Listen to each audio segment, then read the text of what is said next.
Good evening. I'd like to call the meeting to order and welcome you to the regular meeting of the Milwaukie Planning Commission. Bang. Agendas and additional copies of staff reports are available on the table in the hall.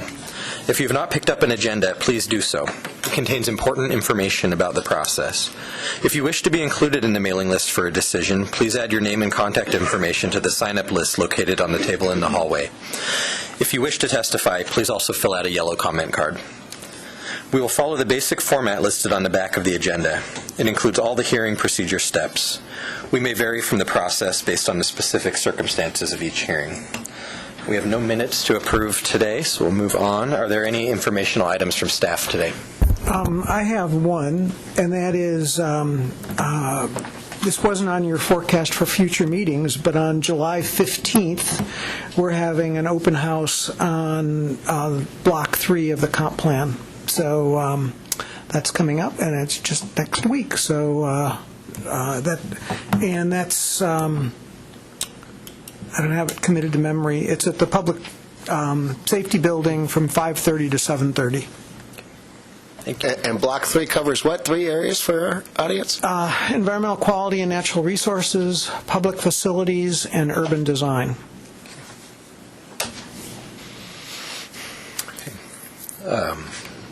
Next on the agenda is audience participation. This is an opportunity to comment on any items that are not on tonight's agenda. If you wish to comment on an item that is on the agenda, there will be time for comments after the presentation. Does anyone wish to comment on an item that is not on the agenda tonight? Okay, so the next agenda item will be the public hearing for the 43rd Avenue partition, MLP 2018-001, which is a Type 3 hearing. The public hearing on the 10244 Southeast 43rd Avenue is called to order. The purpose of this hearing is to consider application number MLP-2018-001.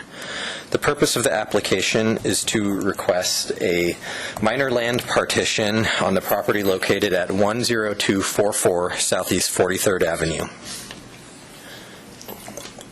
The applicant has the burden of proving that the application is consistent with the City of Milwaukee's zoning subdivision ordinance, comprehensive plan, and any applicable municipal code provision.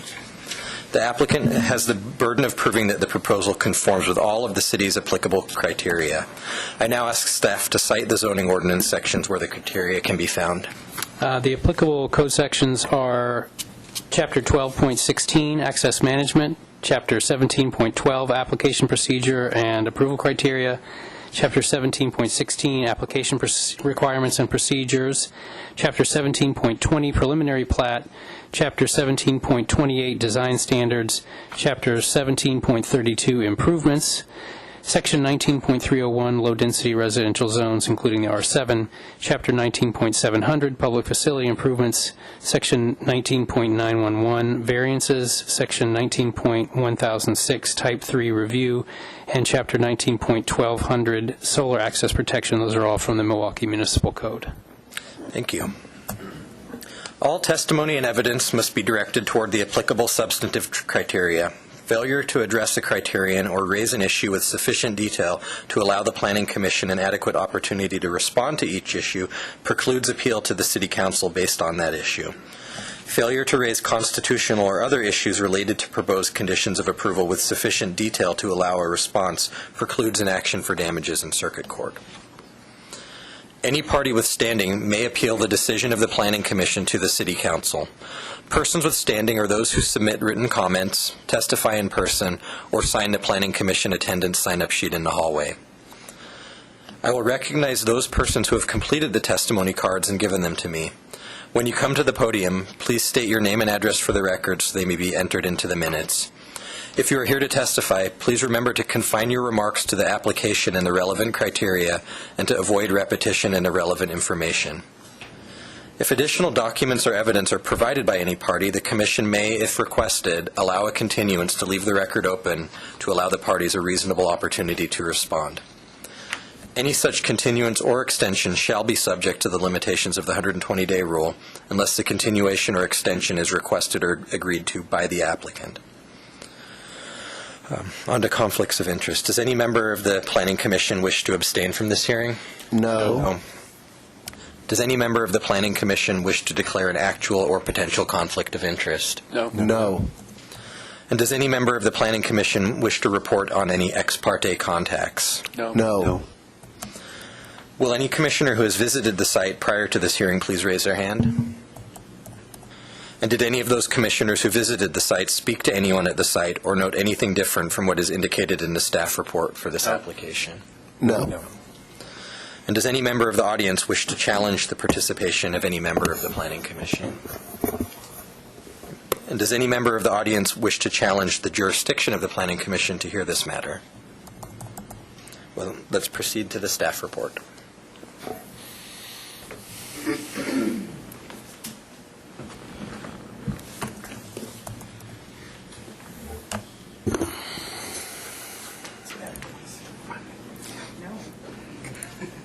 Okay, good evening, Commissioners. I'm Brett Kelver, Associate Planner with the City, and I will walk you through this application for, this is a revised partition proposal for the site at 10244 Southeast 43rd.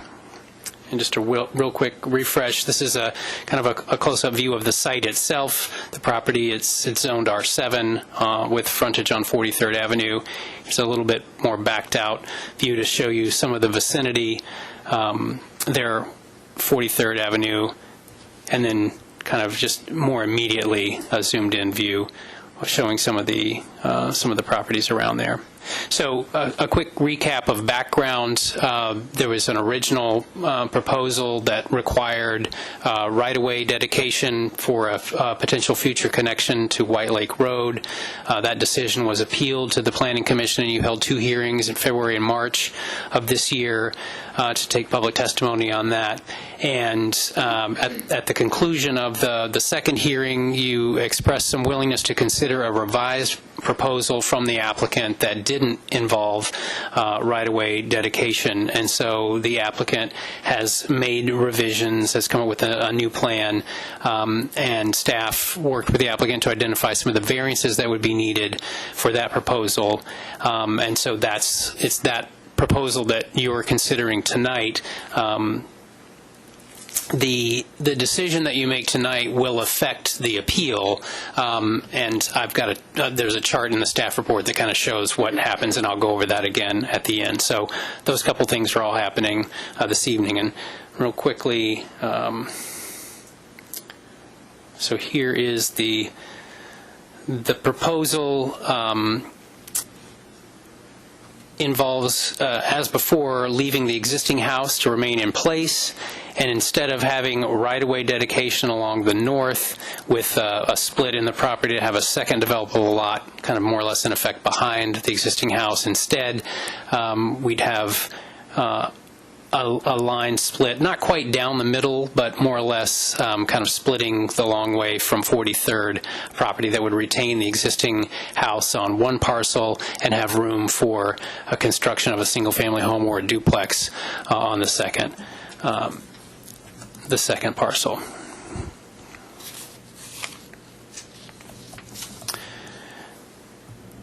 So, all right.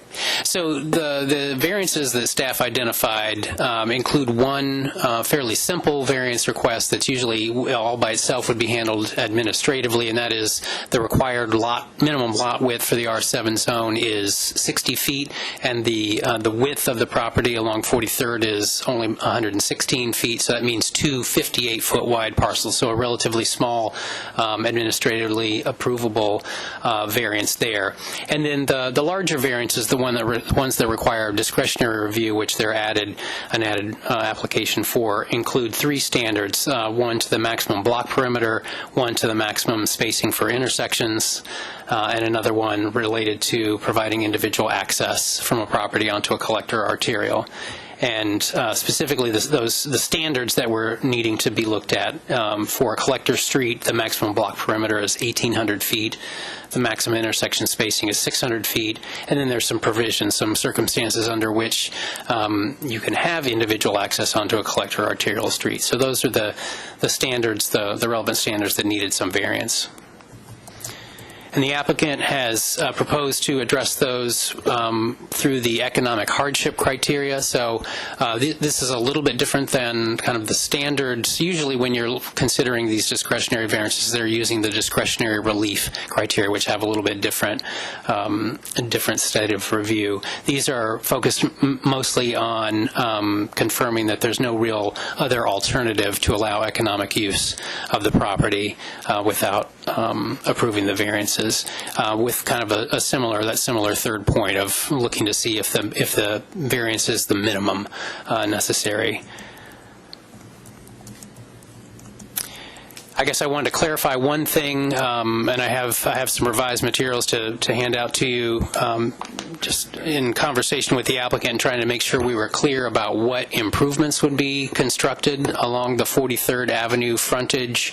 There are a couple of issues. The center line, the striped center line of that road is not in the middle of the right-of-way, and so we want to try to be clear about what the expectations were for construction of improvements. The applicant would be dedicating 5 feet to the public right-of-way, and starting from that new property line and working over, the requirements are for a 6-foot sidewalk, a 5-foot landscape strip, curb and gutter, and then asphalt for a bike lane. Obviously, there is asphalt there right now. There's a travel lane there. The city is working on plans for a capital improvement project along 43rd. We don't have those plans ready right now.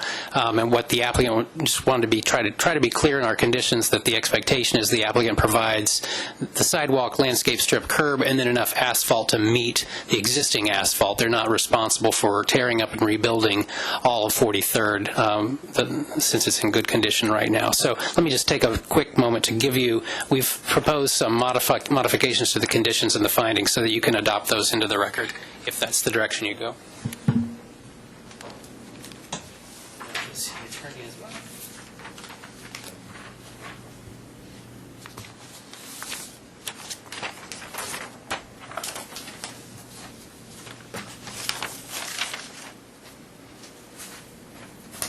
Thank you.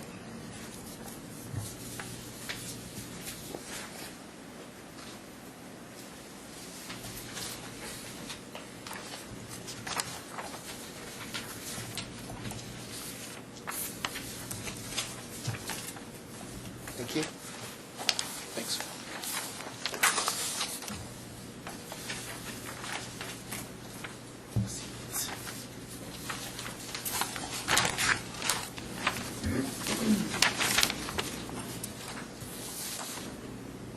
I've got a couple extra copies up here if anybody in the audience would like one. Maybe you can either come up, or if you raise your hand, I can give you a copy. And just to highlight what's on here, the revised attachment 1, the findings, I've just included the page 1 so you can see that is from the findings, but the only section that would be impacted is on page 8 of 14 of the findings, and I've tried to use a strikeout underline method with some yellow highlighting to point out the sections that would be affected. The primary and the connection there just to the conditions, which is the other attachment. It's condition 1C that would be affected, just to try to clarify that the applicant's responsible for making sure those half-street improvements are in place, clarifying the numbers of what's required, and then kind of a statement indicating that the city has conducted a basic assessment and that the pavement appears to be in good shape there. So they just need to construct asphalt for the bike lane up to the point where it connects with the street. And then again, because the center line is where it is, it's not in the middle of the right-of-way for the time being until we get our capital improvement project done on 43rd. We probably wouldn't stripe an actual bike lane. So for in that interim, it will just appear to be a wider travel lane because there's not room to fit everything in. So does that make sense for now? Okay. All right. And so then just, as was noted in the staff report, your decision-making options, I guess we would focus on, if you're inclined to approve the application, number 2, since we have presented you with some modified conditions and findings, to go that route. Another option would be, if you feel like, based on public testimony and your discussions tonight, if you need to continue the hearing, you would need to look once again at asking the applicant if they're willing to extend the 120-day clock, because they've already extended it and it expires, I think, on Friday. Or if you choose to deny the application, we'd need to come up with some other findings. And reverting back to referring to the table that we presented in the staff report, just to understand what would happen with the appeal. Since we're talking about a revised partition, if you decide to approve that, the purpose of the appeal becomes moot. It was challenging the earlier partition, and that would be out of play, so the appeal would basically be rendered moot. The same if you decide to deny the revised partition and the applicant doesn't choose to move forward, the appeal is also basically moot because, again, it was challenging the earlier partition that would have been approved. If you decide to deny the revised application and the applicant opts to go back to revert to their original approval, then you would need to make some kind of decision on the appeal. Essentially, if you decide that what's being presented tonight, this new revised application, isn't approvable, you do need to be very clear about what you're doing with respect to the previous partition if it gets reactivated and the appeal. So with that in mind, I guess I'll ask if you have any questions based on the information that we present in the staff report. Any questions? I do, Brett. In the economic hardship case, are they considering that the economic hardship would be building White Lane? Yeah, I believe that's the primary basis, and you can have the applicant may speak more directly to that as well. That I think part of the consideration was that their feeling was that was not proportional or presented kind of an extreme case that to their way of thinking would render the project unfeasible. So you may ask them for more detail about that. All right, thank you. Could you describe, just in plain terms, what the block perimeter criteria is, what that means, and what the intent of that criteria Yeah, I think I can. One of these slides might give me a chance to illustrate it a little bit. So this doesn't quite show everything that I'd want to point out here, but the idea is that, let me see if I can get my cursor working here.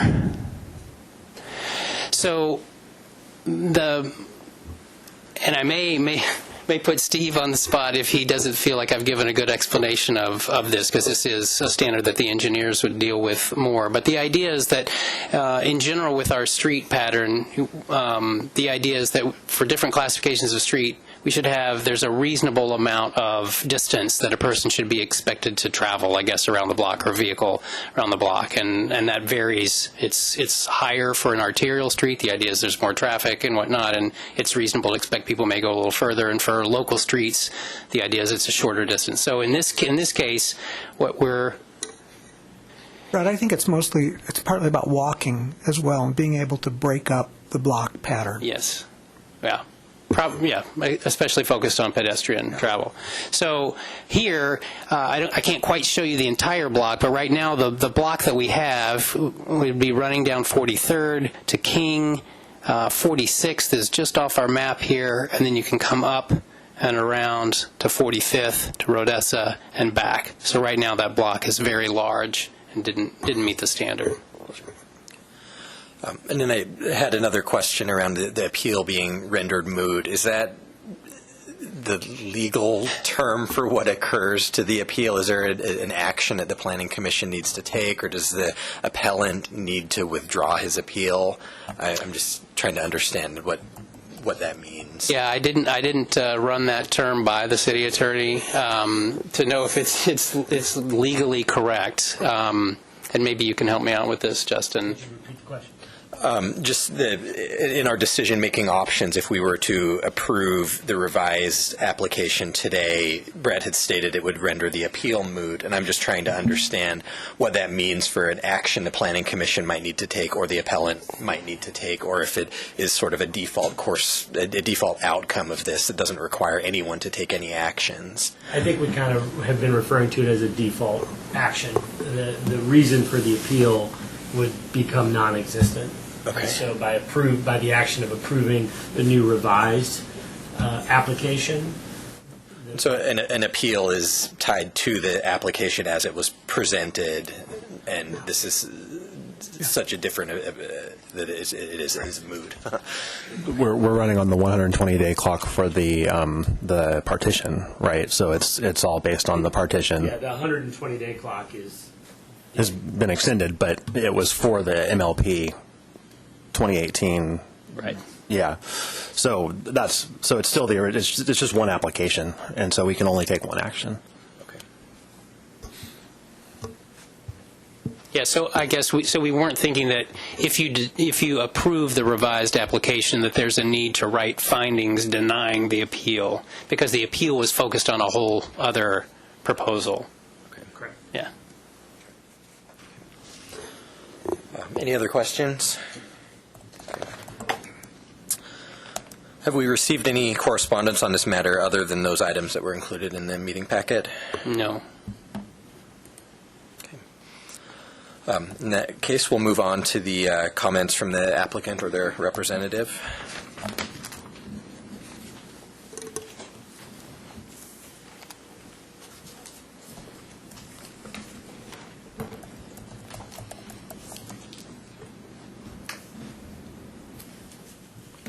Good evening. I'm Michelle DeRosa, and I live at 10244 Southeast 43rd, in the little farmhouse right there. Thanks for letting us come again. This is our third meeting with you all, and I believe our 120-day extension is just about to run out, so I'm certainly hoping that we resolve this tonight, and I'm sure the planners feel the same way. I wanted to, towards John, your comments about needing to bring up any claims or points about constitutional. I just want to enter into this record my comments from the March Planning Commission meeting where I detailed why I thought the 20-foot dedication was an unconstitutional taking in some detail, and set forth the reasons why I thought it neither met the essential nexus requirement under Nolan versus the Planning Commission or Coastal Commission in California, or the rough proportionality test that's required under Dolan versus the City of Tigard. So if you would, is that a reasonable way to do that? I don't see any reason to repeat myself on those things. We have your written testimony, which I recognize referred to the Nolan case, and this is a continuation of the last hearing, so I believe the record from that hearing is part of this hearing as well. And likewise, you mentioned that we had to, for every ordinance that was triggered, in terms of needing to be justified, the variances that we're asking in the modified configuration for the partition, I believe that we have addressed each one of those in the application itself. So I'm assuming that that application also serves the purpose that you mentioned needed to be done. Okay, good. That means that I won't have to talk very much.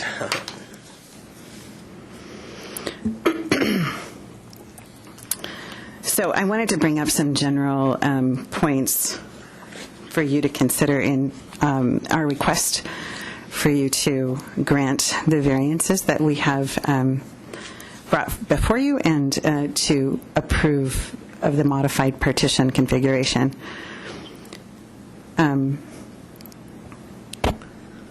So, and I also wanted to just acknowledge, I've had a pretty short time to prepare these remarks. Brett and I were working pretty much to the last minute to get those revisions kind of squared away, and he had to speak with the engineering department. I really appreciate their responding to my questions that I brought up just yesterday about, given the holiday, didn't have a lot of time to communicate with the planners before about our concerns about the ambiguity that I saw in the conditions of approval and in the findings regarding the public facility improvements that would be required for us to be able to record our partition plat. So I really appreciate their working on that and getting that clarified, because I think that resolves a lot of our concerns about the findings of the planners. In fact, I happily acknowledge that the planning department has suggested the approval of our variances, and that we appreciate their doing so. We believe as they do that the criteria for the approval of these variances has been met, and that the impact on the neighborhood and on 43rd Avenue, given the variances and this alternative configuration, would be minimal. And I just wanted to emphasize that the new configuration does exclude the formerly required 20-foot dedication on the northern boundary of our property. And part of the hardship, the economic hardship analysis that's in our application points to the fact that we would lose use of that 20 feet and ownership of it as well, obviously. But in addition to that, the setback from that line would also be 20 feet. So we would, in fact, of 116 feet of the property, we would lose 40 feet times 232, the length of it, in terms of buildable space, which is significant. It's nearly 40% of the property would no longer be buildable area. So that's the basis, or one of the bases for our economic hardship. We recognize that in the findings for the old configuration, we were not being required, to Mr. Hemmer's point or question, to build out the improvements on the 20-foot right-of-way. We were not being asked to, in the findings from the planners and the notice of decision that was dated December 31st, 2018, we were not being asked to actually build those improvements. However, we still believe that the variances are necessary and they're appropriate because of the economic loss that we would have of the use of our property nonetheless.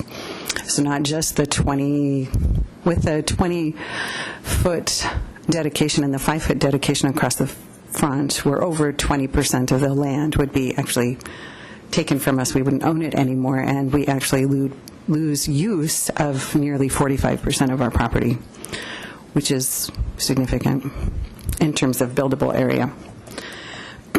There are some other points to that end that are primarily, let me see if I can find.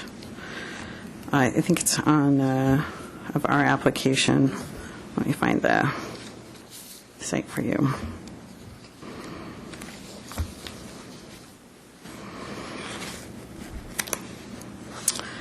They're mostly, this is tackled under the, from pages 10 through 14 and 15.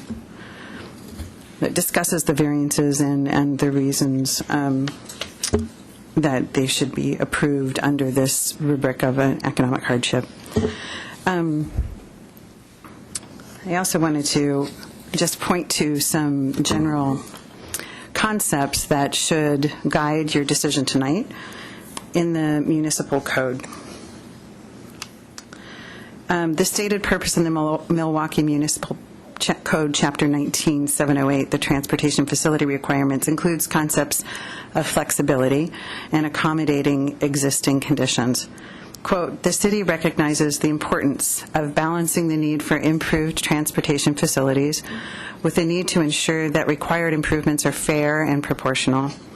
The city also acknowledges the value in providing street design standards that are both objective and flexible.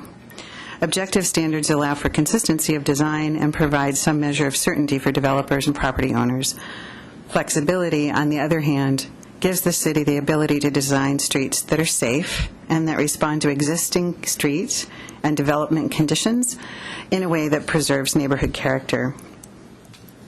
And we believe that the modified partition plan with the variances fits the situation where such flexibility is appropriate to respond to the existing conditions of our property, the uses that we're proposing on 43rd Avenue fundamentally, and the preferences of our neighbors in our neighborhood that have been expressed to you in the last two meetings, I think, rather strongly.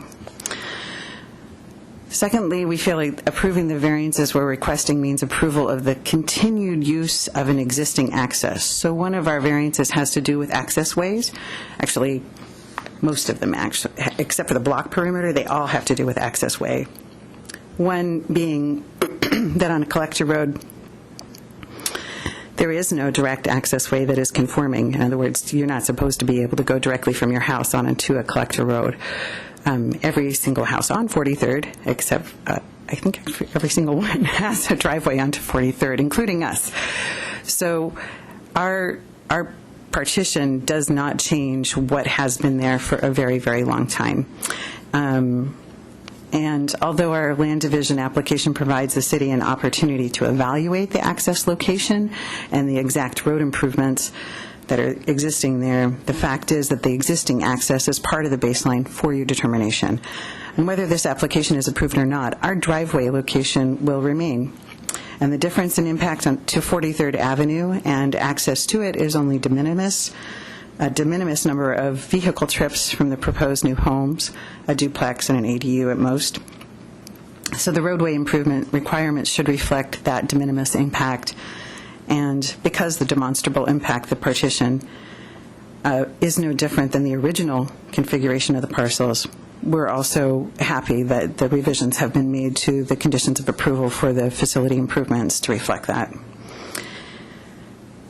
Our site plan accommodates vehicles turning around on the site so that the vehicles won't have to back out on 43rd Avenue, which is a safety consideration. This mitigates most of the potential safety concerns for the access way remaining as it is and for the partition itself, with its slight anticipated increase in residents. The shared driveway, so we anticipate having reciprocal easements for access to both properties from the existing driveway. I think the shared driveway will operate in the same way that an extension of White Lake Road would. In other words, for our property at least, it's going to have the same number of people and the same number of trips going out onto 43rd, whether it's out of our driveway or whether it was out of a White Lake Road extension in the future. For me, one of the most important reasons I wanted to bring up, which I don't believe has been part of our conversation in the past, is that the 20-foot right-of-way and the White Lake Road extension is not part of the transportation system plan. It's not part of the transportation system plan now, and I haven't had any evidence provided to me that it ever was, even in a past transportation system plan. And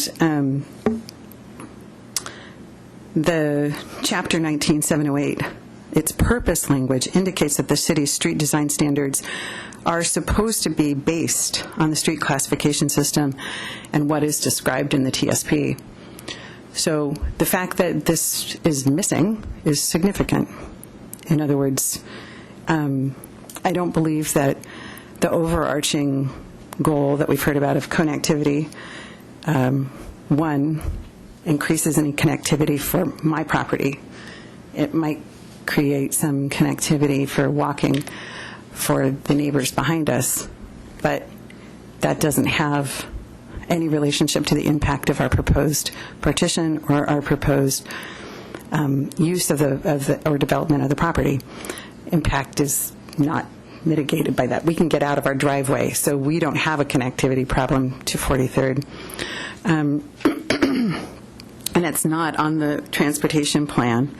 So we asked the Board of Commissioners to approve the modified application because, in part, the objectionable 20-foot right-of-way dedication does not appear on the TSP, and the neighborhood has demonstrated that a White Lake Road extension would be detrimental to their property's value and enjoyment.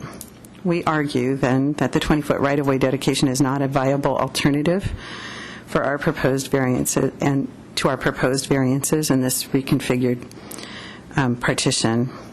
And the only way that you can develop our property is consistent with the zoning, i.e. develop to the allowable density, is to secure the requested variances that we put before you.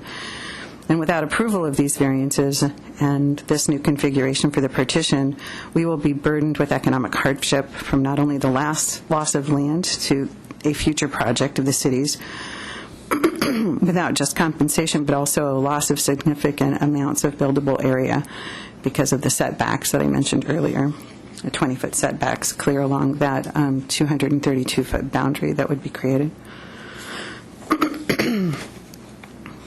So my request is that you approve the variances and approve this new configuration. We are amicable to the conditions of approval as revised. So we hope that you will grant those variances and allow us to go forward. Do you have any questions? Thank you for your testimony. Are there any questions for? No questions. Okay. Thank you so much.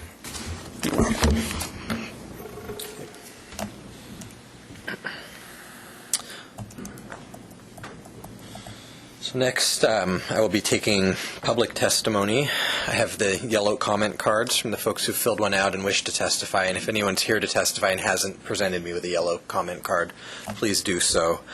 I'm going to begin by taking testimony in support of the application, which is all of the cards that I have. I have no neutral or opposed. I will be asking folks to state their name and address for the record, and please limit your testimony to 3 minutes. I'm not going to pull out the timer. We'll just kind of watch the clock up here.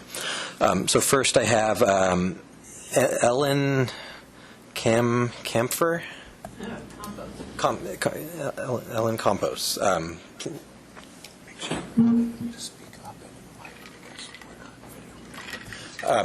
And Commissioner Hemer has just reminded me to inform everybody that we're having difficulties with our video for the meeting tonight, so we're on audio only. So please make extra effort to speak into the microphone so our transcriptionist can hear you. Thank you. My name is Ellen Campos. I live at 4505 Southeast White Lake Road in Milwaukie. And my husband and I we live on White Lake Road. We're within about 50 feet of where all this is happening. And we certainly endorse and approve and encourage the ordinances to be, not the ordinance, the variances to be approved, because this is a much better outcome for us on White Lake Road than it would be the other. So. Okay. Any I have a question for you, Ms. Campos. Yes. When you say a better outcome, you mean that by not having a road connecting White Lake Road to 43rd Exactly. is a much better option than Yes. anything else? Okay, thank you. Next testimony I have Scott Rieke.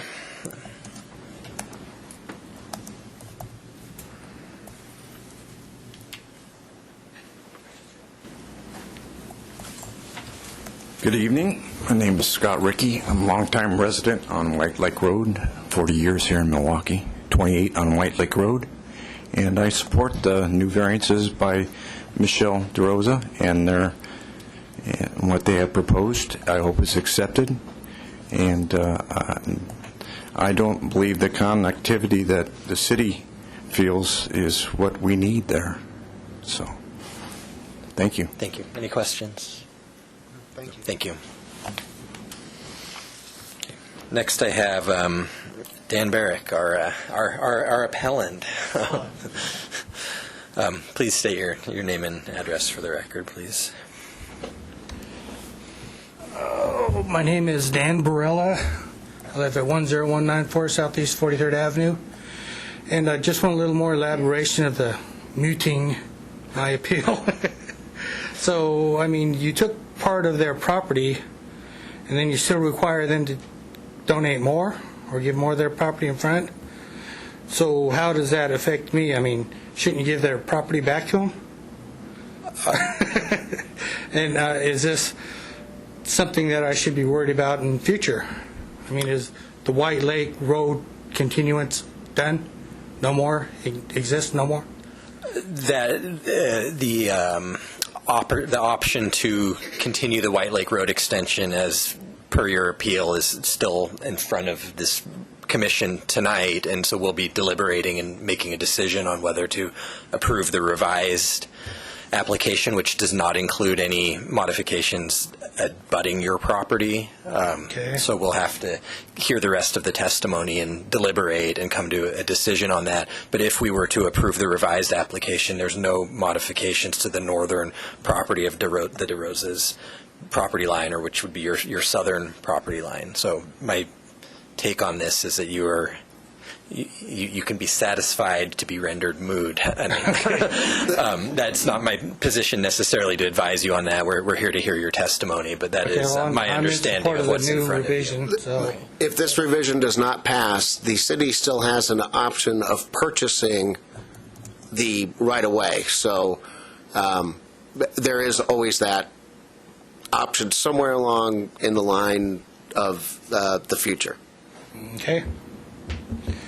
That kind of leaves me in the limbo there about building on there. Yeah, I think that's not something. They've always had that option to do that as well, and it hasn't happened yet. If you say that the past is as equal to the future, you could say that. Okay. All right. Thank you. Thank you. Okay, next I have Jason Edwards, and please state your name and address for the record. Jason Edwards, 4526 Southeast White Lake Road. I'll be brief because I know there's a few people behind me. I would just like to state for the record that after reviewing the packet provided by the City of Milwaukee and listening to the testimony of others in previous meetings and in this meeting, I am in support of the revised petition proposal with no right-of-way dedication for White Lake Road, and also support all the proposed variances. Specifically, I support the revised petition because it does not include a right-of-way dedication for White Lake Road, as I feel this right-of-way would not be a positive addition for this particular area and would be an unquestionably negative impact for Mr. Dan Barella's property. And I'd also like to thank the Planning Commission for being willing to consider the revised petition proposal and allowing input from the neighborhood. Thanks. Thank you. Any questions for Mr. I actually have one, because you're at an interesting crossroads here. Sure. Looking at your property, you're about a coin flip distance-wise to walking down White Lake Road up 48th, right? Am I reading that right? And down King Road or up King Road. You mean 46? 46 to cross over onto to go shopping at Safeway, let's say. And if that right-of-way was granted, you would have about maybe a little bit less of a distance, but you'd certainly have a lot easier travel. Do you ever worry about a pedestrian connection or wish for a pedestrian connection to make that walk easier, or is that walk easy enough? It's easy enough. Okay, thank you. Other questions? Nope. Okay. Next we have Frank Fessel, and please state your name and address for the record. No big long speech tonight. Frank Fossold, 4446 Southeast White Lake Road. I'm the property directly behind the DeRosas. I'll stand mostly on my previous testimonies and hope that the committee will approve the variances as has been proposed. Last time a question came up about the distance around to go 45th over to I'm sorry, I just went completely blank. The next street to the north, Rodessa. I walked it this morning, and it literally, if you take a brisk walk, it takes 34 seconds to go from White Lake Road over to Rhodesia. If you take your time, it takes as much as 47 seconds, a leisurely stroll. So there's really no benefit there. And as for Safeway, a lot of this assumes that somebody wants to go to Safeway. If they're headed north to Johnson Creek, there's no savings. If we're headed east to hit 205, either way, which is quicker than to go down to the expressway and out, again, there's no savings. So again, I hope that everybody will approve the variances as proposed, and thank you very much for your time. Thank you. Any questions for Mr. Fessel? No, thank you. Thank you. Thank you. Okay. And next I have Dana, and you didn't provide your last name, but that's no problem. Please state it for the record along with your address. My name is Dana Stearns, and I'm at 4459 Southeast White Lake Road. I am also one of the properties that the dedication would affect. I am in support of the revisions with no dedication to the right-of-way, and I'm happy if that would be approved. Any questions? Thank you, Dana. Thank you. So I have no neutral testimony or no testimony in opposition. So next, the Planning Commission. Do we have any further questions that we'd like to ask? The applicant has an opportunity for rebuttal to any public testimony because it was all in support. I'm presuming you won't have any, but you do have an opportunity to speak again. Then please come to the microphone and do so. So I wanted to address the block distance because that seems to be a point of interest, and also it goes directly to this idea of connectivity. So AKS, our engineers and our surveyors in the application indicate that the distance around the block that was just described is about 3,000 feet. The 19708 table .1 indicates that an arterial road, the block for an arterial road is 2,600 feet maximum. For the collector street, which we sit on, is 1,800 feet.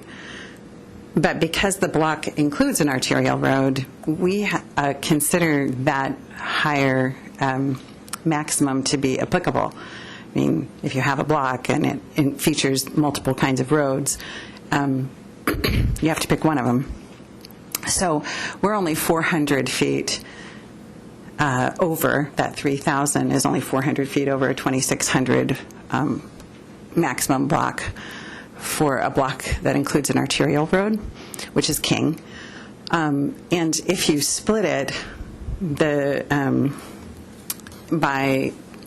split that block, right, shorten the block with the White Lake Road extension, by modifying the existing perimeter block length to approximately 400 feet less, it doesn't provide a noticeable benefit. So that's what you'd be doing. You're taking off that extra bit on 45th and the extra 200 feet beyond our road to Rhodesia. So you're not really saving all that much by putting White Lake Road extension in.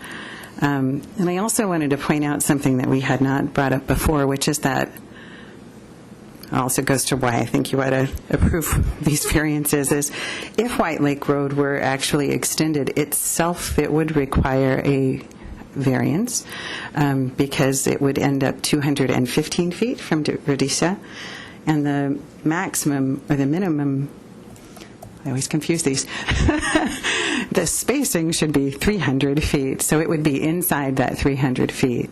So we'd actually create another situation where a variance, given the spacing between access ways, which streets count as, that street would actually violate that minimum 300 on a collector road, which again is in that same table. And since this has come up repeatedly, I thought I would just clarify some of the measurements. Okay. Thank you. So it's not in the script, but I thought there was an opportunity for the staff to speak after testimony and rebuttal. Is that something we normally have an opportunity for? There normally is. I'm not sure. I didn't see it in the script. Should I go ahead and close the hearing, or does the city have any points they'd like to make? But I would like to ask the city a question, if I may. Yes, you may. So for access, I realize that address 10194 43rd Avenue is a flag lot, and that that there's probably an easement between 10172 or something like that for shared access. Is there any reason why that driveway can't be accessed off of there? Is it because of flag lot rules, or is it just because it's too hard for the applicants to try to work another deal with another property owner, or was that even considered or addressed? You're referring to Mr. Barella, the appellant's flag pole? Yes, I'm Let me sorry. get a different graphic up here. and Yeah, make put sure I up that understand street your view. question. That's what I'm looking at.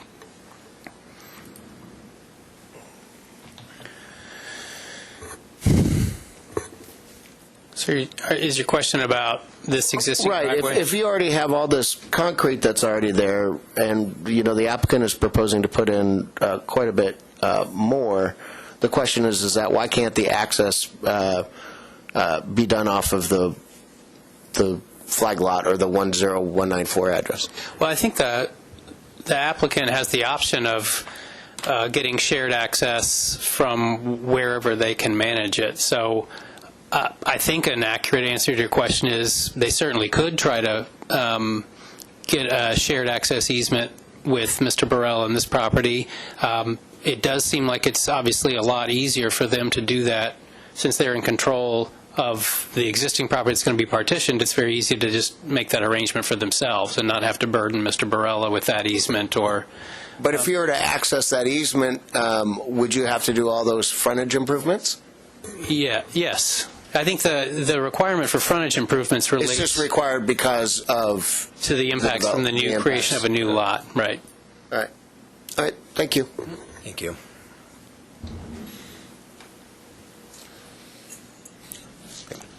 So nothing else from the city then. I'll go ahead and close the public hearing. Okay. The public testimony portion of this hearing on Master File MLP 2018-001 is now closed.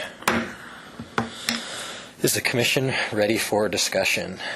Yes. Yes, we are. Care to go first, Commissioner Massey? Well, I'm pleased that it seems that we have a solution. Good. Commissioner Hemer? I will say that to their economic hardship, that the right-of-way dedication and the losing of the 20-foot frontage, which takes away 40% of their property, does seem to be a non-equitable issue. At least it certainly does make it an economic hardship for that original piece to go through. And I think that the applicant made a very good case that is also a livable area, which could also, create a little bit more green space and certainly a lot more area to be able to get a 40% tree canopy onto that property as well. That's it. So I'm in favor. You're in favor. Commissioner Edge? I honestly wish that we were here discussing a cottage cluster proposal, as the applicant originally was exploring, and this was part of that pilot project. The revised proposal does include one additional parcel, one additional living unit, I should say, over the original partition. That did include the dedication along the northern property line, so that is a benefit in favor of this over the other alternative. The economic hardship is, that's a real thing, and the flaw in the code is that in requiring the dedication, it reduces the buildable area, therefore the density calculations change, and we penalize the landowner for making use of their property. I feel like an alternative that could have been brought before us really would have been to rezone at a higher density, say R5, and get the dedication and get some 2 or 3 units on that property. But that's not what's before us, and we can't require them to consider a zone change. We have to consider what is regulatory today, or actually what is regulatory on the day that the application was submitted.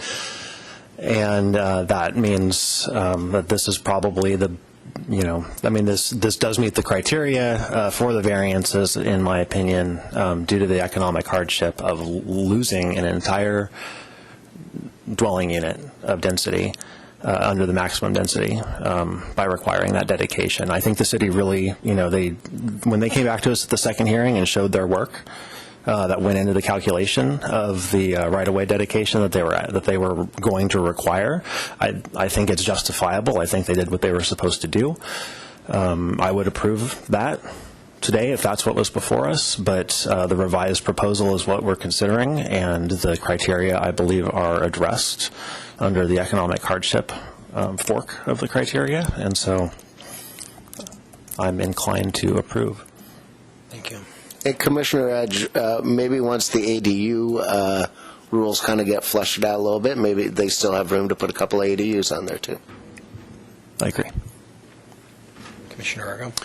I'm inclined to recommend the new revised proposal findings, and very much appreciate the work between the applicant and the city for clarification, for finding a new path forward, for all of the residents' testimony, and basically the very careful stepping through that staff provided us to get us to where we are now, so that we understand the complicated context earlier, but what is in front of us now. So I'm inclined to approve the finding, or the recommended conditions. Thank you, Commissioner Argo. I'm also inclined to approve the findings. I do want to express thanks to the appellant, Mr. Barella. I understand the fear and uncertainty that comes along with actions that you didn't take, potentially modifying your property, and I see that you're still, from your testimony, having some fear and concern about what this might look like, and I hope that the outcome that we're expressing of no changes to your property line lets you sleep soundly tonight, and that in this case being rendered moot does seem to be the desired outcome that you were seeking, albeit through a kind of muddled process. For the DeRosas, I appreciate your patience and your drawing attention eloquently to the constitutional issues that you see around nexus and proportionality. I am inclined to agree that the variances are more appropriate, where the alternative being the right-of-way dedication. I honestly don't find that to be a nexus to your development, because the proposal, when we were looking at the right-of-way dedication, your property wasn't accessing through the right-of-way dedication. The fact that it wasn't a right-of-way to access the property, that the city was permitting you to keep the grapevines, keep the patio, keep the trees, that really demonstrated to me that alternative of requiring the right-of-way dedication does not feel like there was a nexus to the development, nor was the proportional, the amount of right-of-way, the amount of property that would need to be taken to make that right-of-way. I think those pieces of evidence do make me agree that this variance, these alternatives, are appropriate for the economic hardship criteria, particularly things like the block perimeter, being that the White Lake extension was not an actual road but a paper right-of-way. The block perimeter doesn't change when there's a paper right-of-way. The block perimeter under the previous proposal and under this proposal are identical for the next number of years or decades until perhaps some other action would occur. So I'm not seeing any reason to that these variances should not be approved. So with that, we will entertain a motion. Do we need to read the revised findings into the record, or do we just refer to the revised findings? I believe we could refer to the revised findings. Okay. I'd like to make a motion. To accept a minor land participation and the variances necessary to approve a lot configuration that does not include dedication for public right-of-way for a future connection to White Lake Road with the revised findings. Good enough? Second. All in favor? Aye. Aye. All opposed? No. Okay. So the minor land partition 2018-001 is approved with the revised findings and conditions from attachments 1 and 2. If anyone wishes to appeal this decision to the City Council, you must make the application stating the grounds for your appeal within 15 days of the mailing of the notice of decision. Please see planning staff for details. Thank you, everybody. Thank you.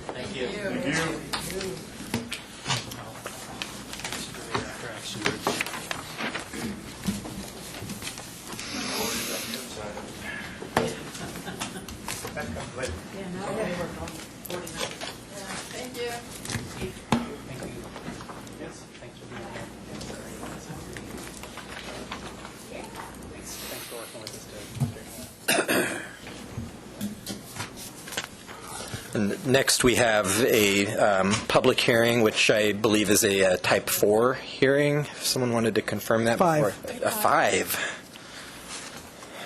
Okay. Type 5 review procedure. So the public hearing on file ZA-2019-001 is called to order. The purpose of this hearing is to consider legislative amendments to the Planned Development Code. So the hearing is opened.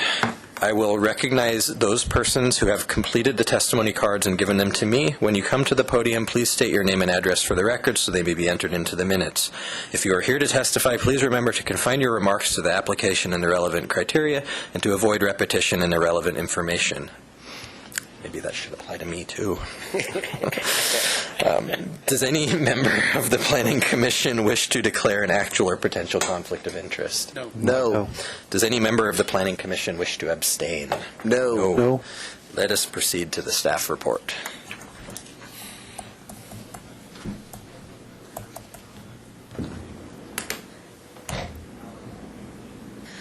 Good evening. Vera Coles, Associate Planner, to present the proposed code amendments for the Planned Development Code.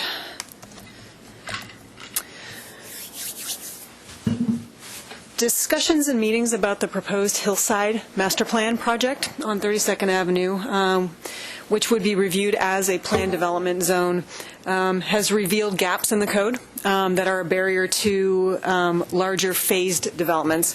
The proposed amendments are intended to be, I'll use the term surgical in nature, addressing very specific issues related to process for a planned development zone and to future phasing of projects.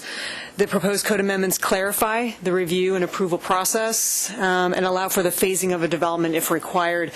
The existing code language does not allow for phasing of larger projects to be developed over time, which is not unusual for a larger project. So the way the code is written right now, a large project like the Hillside project, for example, would not be able to be phased over time. It would need to kind of all come in at once. We'd be doing extensions and things. It doesn't make sense for a larger project. And a planned development can be a larger phase project. The ones that we have in place now, we have a handful, and they're subdivisions in size, but they're not gigantic. They were built out as one project, but something like the Hillside project, for example, identified some big problems that we found within the process of our existing code. What this chart shows is how the process would go for a project like Hillside, where you'd have your pre-application conference, you'd have your preliminary development plan, which is essentially your master plan. That's what we're trying to establish here is a master plan, with a final development master plan within which we'd be doing the zone change, preliminary plats. And the idea behind the code is that we'd be allowing for approval of the master plan. We'd be applying that plan development zone on top of the base zone for the project, but allowing for future phases. So we'd be essentially approving through the first part of it, the first phase. If a project like Hillside, for example, were establishing blocks, and we're intending to be developing the project over time as blocks for the project, we'd be approving a preliminary plat and then a final plat for that block. Then they would be coming back in for another preliminary plat, final plat for that block, but it would be all based on that approved master plan that came out through that plan development zone approval. And again, this process for a plan development zone is hearings before the Planning Commission, and then the City Council is who would ultimately be creating that plan development zone and applying that.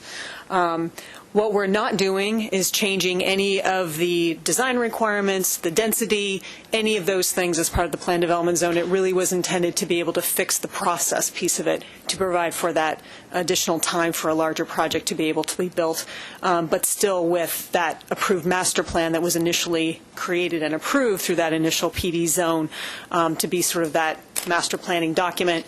And then we would just be allowing for phasing of the construction itself over time.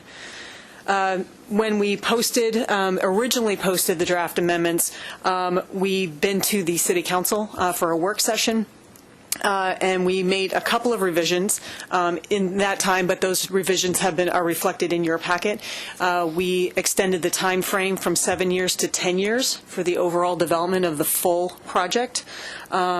We also added a section for modifications, which we did not have very well written in our existing code, but it reflects our existing modifications process in another section of the code.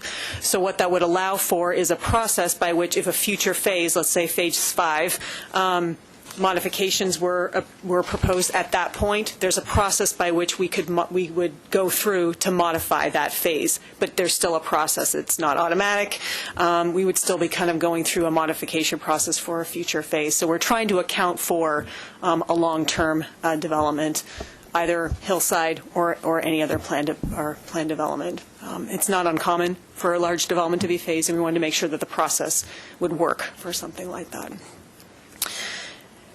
And that's it. That's the extent of my presentation. What we really wanted to make sure, again, was that we were only proposing changes to the process. We're not changing the nature of the plan development zone or the various ability for either the planning commission or the city council, the decision makers, to be able to affect the design of that plan development zone, the open space, all of those things. It's really about the process. But I'm happy to answer any questions that you may have. So, assuming a multi-phase project that goes years and years and years, and you're into phase 7 or whatever, and in the meantime, the zoning code has changed, the comp plan has changed, different things have happened. What's the controlling land use regulations for the procedures down the line? Is it whatever's current when they come in with an application for that phase, or is it are we kind of set in stone with the master plan adoption? Set with the master plan. However, if 5 years down the road the code changed to the extent that, I don't know, I'll just make this up. Parking regulations. That additional, parking or something else was in place, then there's that modification process to be able to, but that would be at the applicant's request, okay, as opposed to how we fix that. Wait. So you're suggesting that if the city might want to, at phase 5, reduce the amount of parking, as an example, that was shown in the phase. Well, I would say it would depend upon what was approved in the master plan. So the master plan is going to include whatever modifications someone might have from the code. The master plan may not even talk about parking.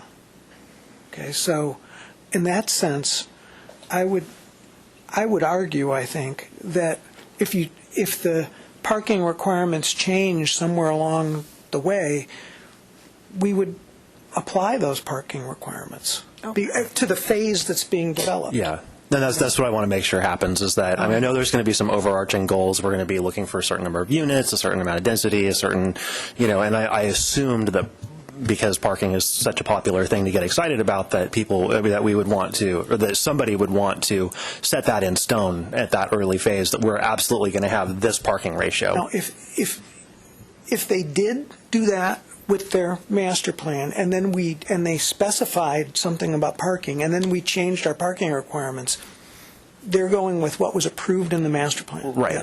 Okay. And that's so the master plan is grandfathering.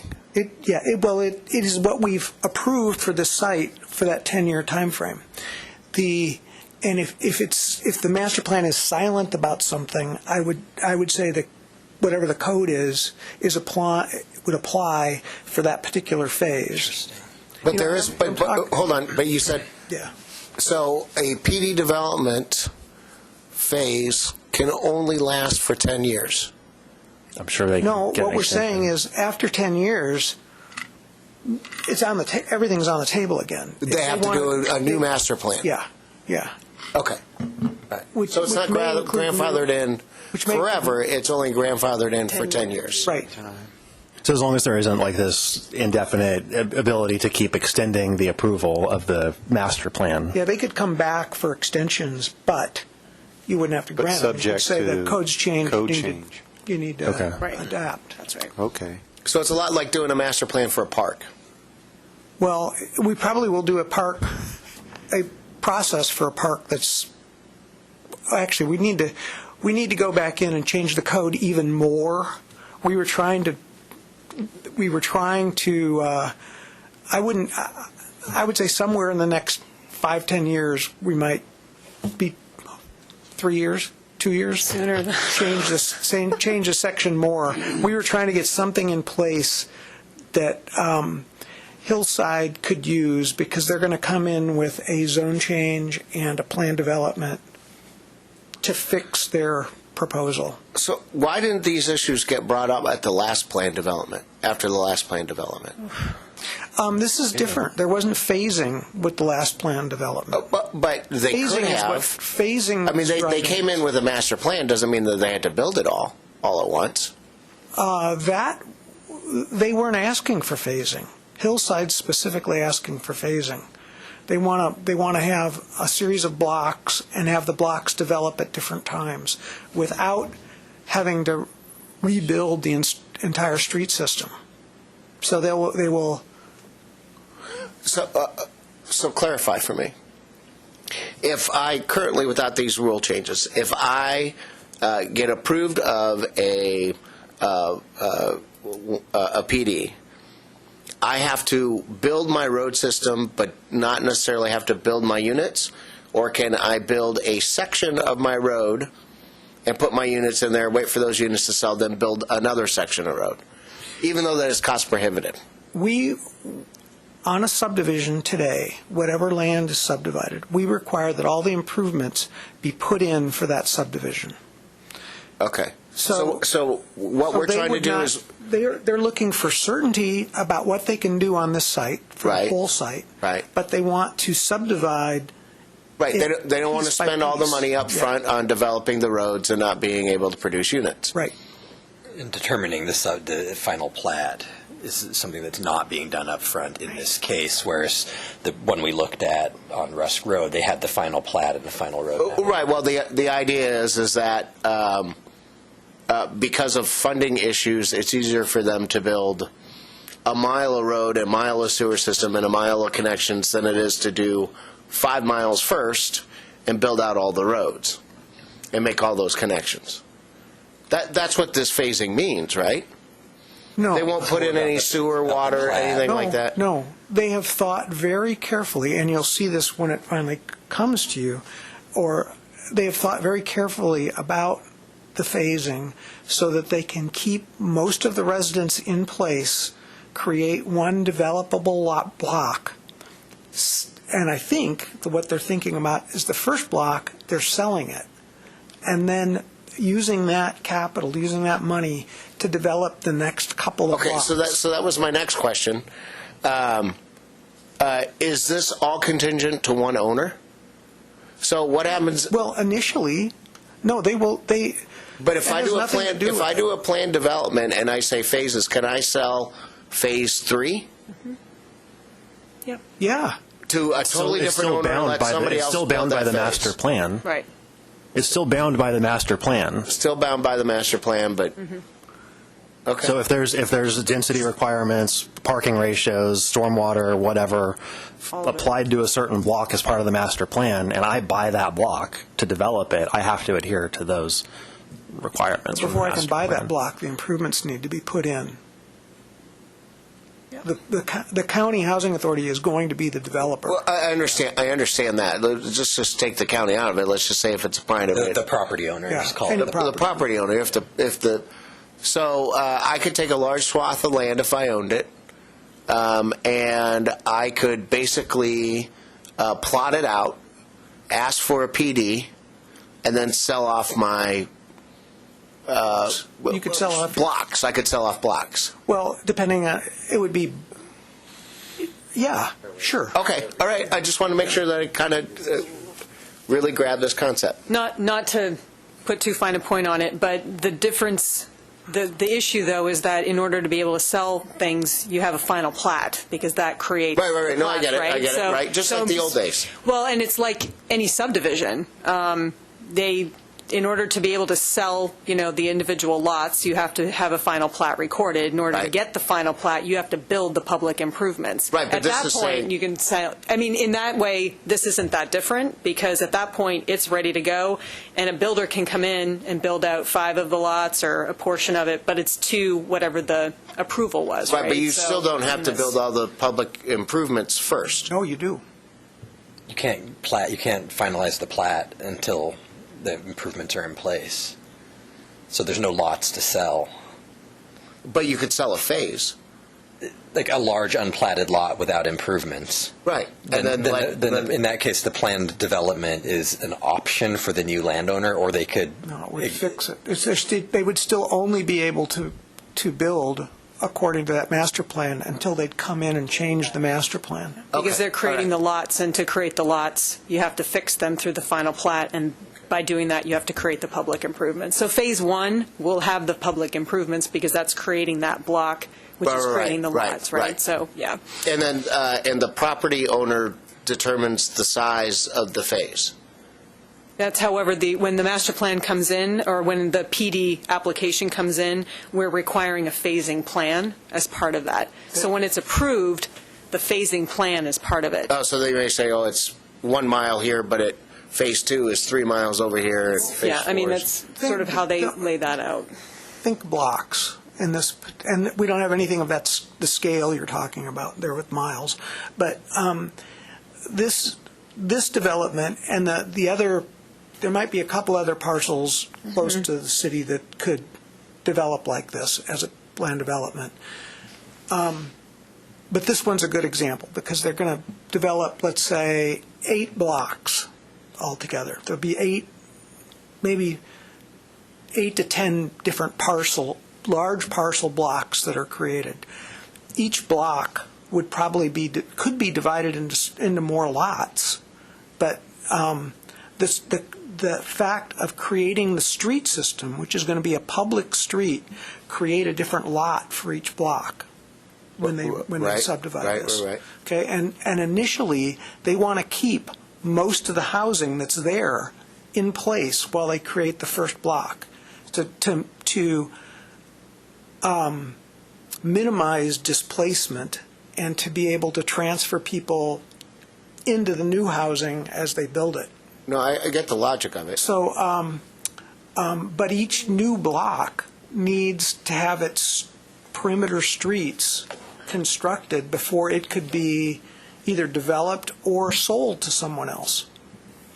Because it doesn't exist, really, until the final plat is approved, and that doesn't happen until the improvements are done. And what the master plan does is just set up that framework for how the series of subdivisions to create the blocks and improvements will play out over the 10 years. Right. So here's my worry. Back in the 1900s, this is the way that it was done, right? Somebody the Milwaukie Land Company comes in, takes this 6 acres, they draw all the lots out, they say where the streets are going to be, right? And then they hand it in, they record it into to the officials, right? Improvements first. Then what happens over time, right? Those properties don't turn and so on and so forth, and you end up with a cluster of just like White Lane, where you have a bunch of houses that butt up, and because nobody ended up following these plots. We're more sophisticated now. You couldn't sell those lots without a final plat, and the final plat isn't signed without the public improvements being done. Okay. So that couldn't happen now, for example. Okay, but you get what I mean, right? Mm-hmm. Yep. Okay. Yeah. But the lots don't exist without the public improvements. So there's plenty of examples of phased developments that died out during the recession in the middle of their phasing. Right. So I mean that's a reality that may come to pass. As we get another recession, Who knows? Maybe you can't get the financing, you can't do whatever you need to do. That's a challenge that exists, but it's a bigger challenge to do it all as one phase and have to build everything out before you get your certificate of occupancy. I mean, that's... Well, you can build... I should remind folks that we are in a public hearing and that we're not in the deliberation phase, but we could get there if we want to. I don't want to stifle the conversation. Yeah. I feel like I should close the public hearing. I forgot. So we were in the questions for staff on the presentation phase, but if we're do we have more questions? I think I've done with that. Okay. Anyone else have? Okay, so I'm just wondering if there's, are there any options? Are there other examples of other municipalities that do phasing on the, or handle phasing where things get updated, as the code changes, I'm just worried about there being 10 years where the parking standards change, as they invariably will over this next decade. As we keep being told, and so we're going to get that, and then they're going to have requirements that are applied by the master plan, and so I'm just I'm hoping that parking ratios aren't part of that master plan, but if they are, then they're set, and they don't change with the code, and so it would be ideal if there was a mechanism by which certain kinds of things would automatically apply. Well, here I'll give you overground wires versus underground. If the master plan says that we're going to provide electricity with overground wires, and in 2 years the city decides that we're going to bury all of our wires, then they're still grandfathered in for that for the overground. I'll frame this in terms of a question for staff. But I think we looked at some other communities' plan development procedures. I mean, we considered throwing ours entirely out and starting over. We ended up with an approach that was let's try to make more sense of what we've got and kind of work with it and see what we'll probably need to make other changes in the future. But I don't know there's a perfect model out there.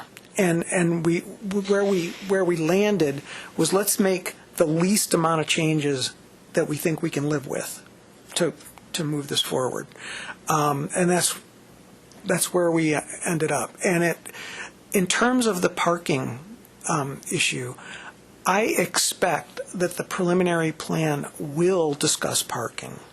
I also expect that it is going to be vehicular use and parking are going to be one of the biggest topics that are discussed because this site, more so than probably any other in the city, has more opportunities to figure out how to move people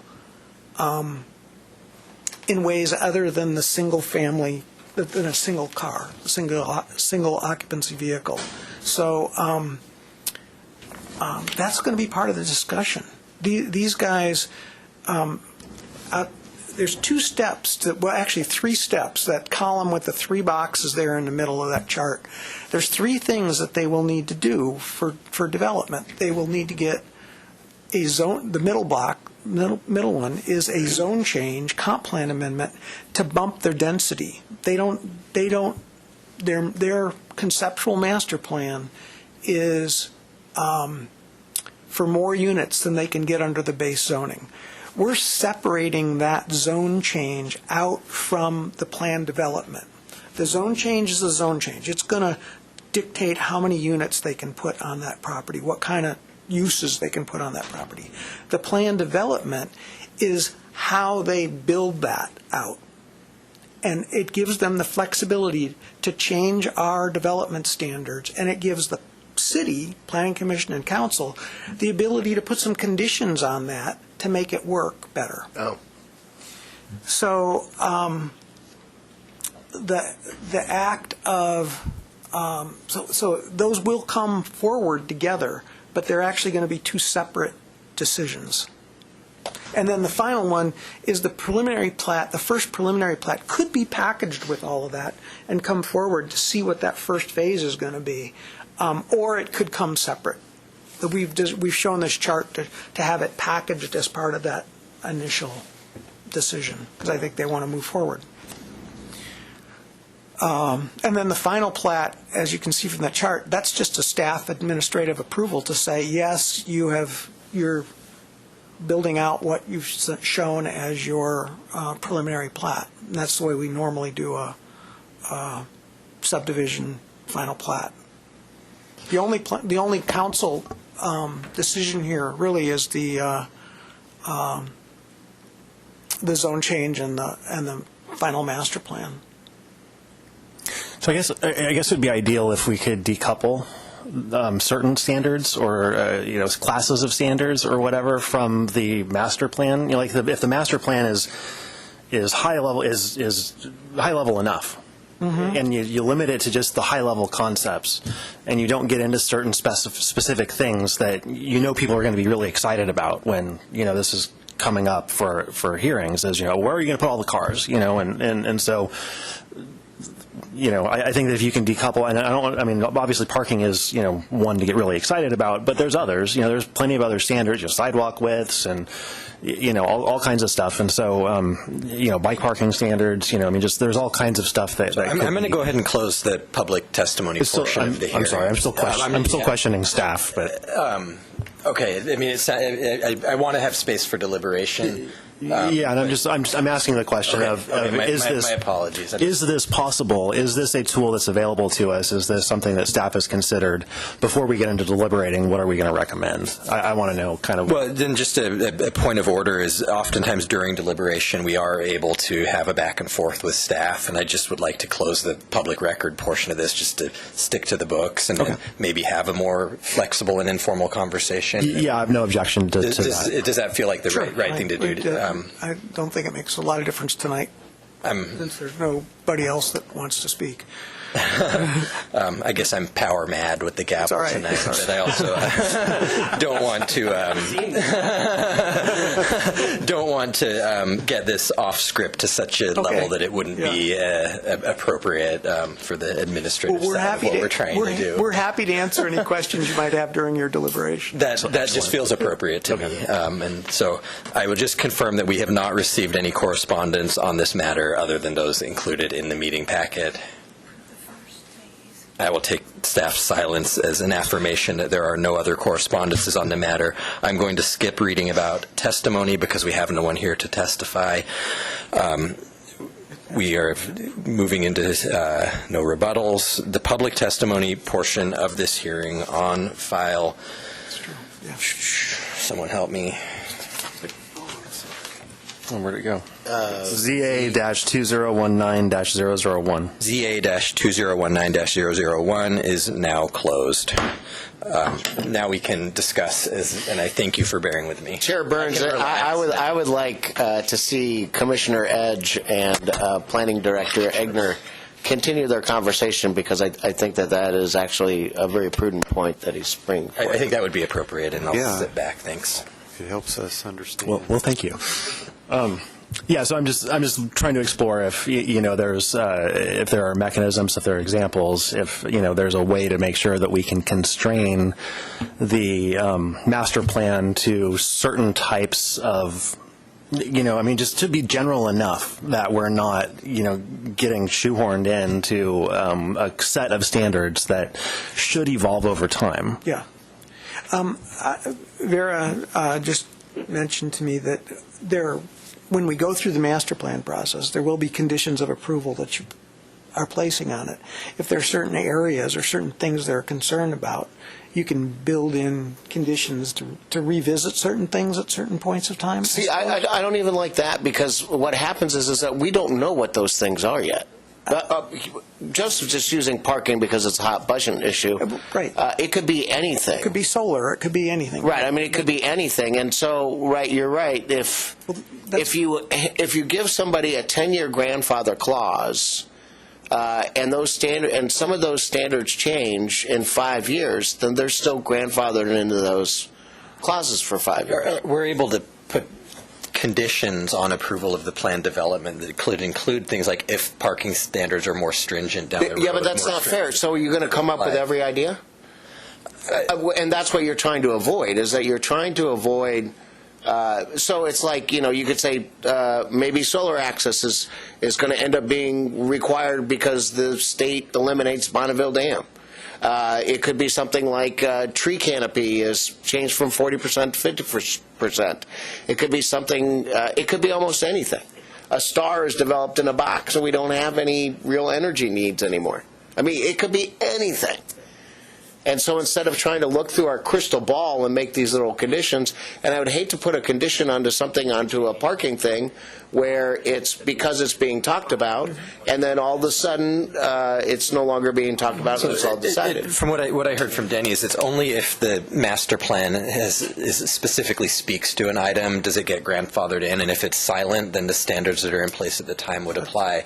That's what we were just saying that. Right. And so if that's true, we only need to be diligent about the places where the master plan is specific to find out if we're uncomfortable. But we shouldn't make the master plan specific. I think it should be, if it's more general, then the standards that are in place at the time will apply, and that could be better. Maybe we would prefer that it's silent on parking so that future more stringent, potentially more stringent. Definitely prefer we might. I don't think we're going to be able to get through the zone change without some real clarity about vehicular use and what sort of transportation demand management programs might be needed. I don't know. At this point, I haven't seen any. You were worried, Commissioner Hemer, about a slippery slope on if we provision parking standards. If that's in the master plan, what about if solar access is, or what about if stars in a box, energy sources? Remember, what we're talking about here primarily at this stage is going to be land division, streetscape improvements, the types of things that are public amenities on this site, and some of the maybe private amenities and uses, flexibility in uses. We're not, unless we really want to get into building design. I don't think we want to get into building design. No. But the building design is going to be entirely subject to code requirements that exist, So my overhead and underground wiring is a perfect example. We may say in the code that it's fine to overhead, but in 2 years we may say they'd have to say that they want to put them if it's overhead. Not the master plan, then they have to apply with the existing code when they come in for the application. Which is underground. Which would be underground. Unless the master plan, which you will be specifically states. Yeah, unless they say, we're going to build this with above ground utilities, but you and the whole process would inform that decision. So you Microphone. could say no. Mic down. Yeah. You're not even Somebody's trying to silence me. Disregard everything I say. Now we're talking. Now you're on, baby. So it would need to be addressed, and that'll be part of the process. And you could say... So you could address it at the point of the master plan if you think that something in there is going to be constringent on something that may be too specific. Well, like Denny said, I don't think a lot of the things that you're talking about are the types of things you're going to see come through on the first phase. So what I'm suggesting, or what I'm thinking that I would like to suggest, is that the code for the master plan, the preliminary development plan, that whole master, the controlling master plan for that 10-year period or whatever, that would we would specifically say what kinds of things go into that plan, so that anything that's not specified would be excluded, and it wouldn't be part of the plan. It would be things that change as the phasing actually occurs, as the individual development proposals come through. So we would limit what can be defined by a master plan to things like uses, and things like, is there going to be a park here? Is there going to be a dwelling here? Is this going to be, residential over commercial or over storefronts? Is this going to be a library or a government, use? Is this going to, so it's these high level. So you stay high level, right. And so that when someone says, okay, so we know that we're going to have an apartment building here on top of some storefronts on this block. So you get to the phase where that block comes up for development review, and then it has to meet all the standards that are in place today. Right. I mean, or, at the time that application is submitted. Right. And so that way, so I'm just talking about if we can enumerate the things that the go into the master plan so that if someone were to come in with something more specific, like we're going to provide this kind of parking ratio, that would be, it wouldn't be allowed to be part of the approval. That's not part of the plan. What's part of the plan is you're defining what uses go on which So does a master plan require a TSP? You mean a TIA? A master plan will require a transportation impact study. The zone change, the base zone, is going to require compliance with the state's transportation planning rule. So those are sort of two different things in a sense. The zone change needs to show that you're not having an adverse impact on the state transportation system. The local, when the plan development occurs, we will also, and these are going to be together, but they're two different decisions that are going to need to be made, two different sets of findings. The transportation impact study is basically going to say you're not breaking our local intersections and our local street system. That transportation planning rule looks at the state's system. So no matter what, parking is, because, well, I don't know, is parking really actually part of a TIM or TIS? Indirectly, because you might have more parking out on the public street. You might use parking, the amount of parking that you have, to help manage how many cars you expect on the site. It's assessing generation of trips. Yeah. And so you have to think about how you're going to utilize your site, and then if you do have code aspects for what building types you have. But it starts with zoning and starts with land use. Land uses. And so the land uses dictate what parking requirements, are in place. And so that's when we get there, in 2025 or whatever, when they're doing phase 2 or 3, then the 2025 standards should apply, which would look at whatever the current, reference materials for, right now it's the ITE, parking manual. But in the future, it's going to be revision 13 of that or whatever, and so the standards should change between now and then, whichever direction they go. Who knows? But they should change, and at that point, that code should be controlling. For that phase is what I'm getting at. And I think that by omitting specificity, or by specifically excluding certain kinds of standards from being specified, or what I mean? It's like right. So what's your list? Can I point something out for a sec, though? Yeah. We don't have anything specific listed here today, and it's partly because we don't know what an application might be that is different from what our code currently requires, right? So. And in the plan development, what someone is going to want to specify is where does this site vary from what the city's code requirements are? They're going to want to. That's what they're going to want to identify in their plan development approval. Is what's different? Why is that important for the design objectives of this particular development? I think you could get to what you want to change when you see that, and through the conditioning process. So it's like we just don't know what. I think parking is a really good example, though, because they're likely to show that on a parcel by parcel, block by block basis. They already do for that one, yeah. And I think but they are partly doing that so that one can judge what the impacts are from each of those sites. So we're in this kind of, in a sense, a catch-22. We sort of need it to do part of the analysis, but I'm not sure we can predict, kind of going along with what Greg's saying. It's like what we want to specify at this point, before we know what all the changes are.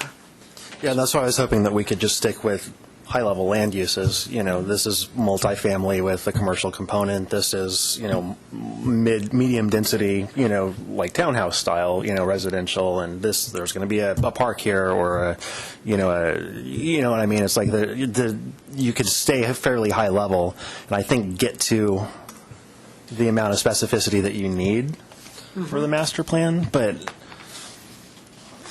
So there's Vera just threw on page 1 of 7 in the underlined strikeout amendments, 19.3113, which is the development standards section. And, this is the one that says, they need to call out basically what standards they want to be different than what our code requirements would be. And then that would go in front of a Type 3, the master plan goes to a Type 3 review. Goes through a Type 4 review, actually. Type 4, so it hits us. To you guys and then and to the council. the city council. Yeah. It's So sort those of like, it is very much like a zone change for the set of development standards that apply to this particular development.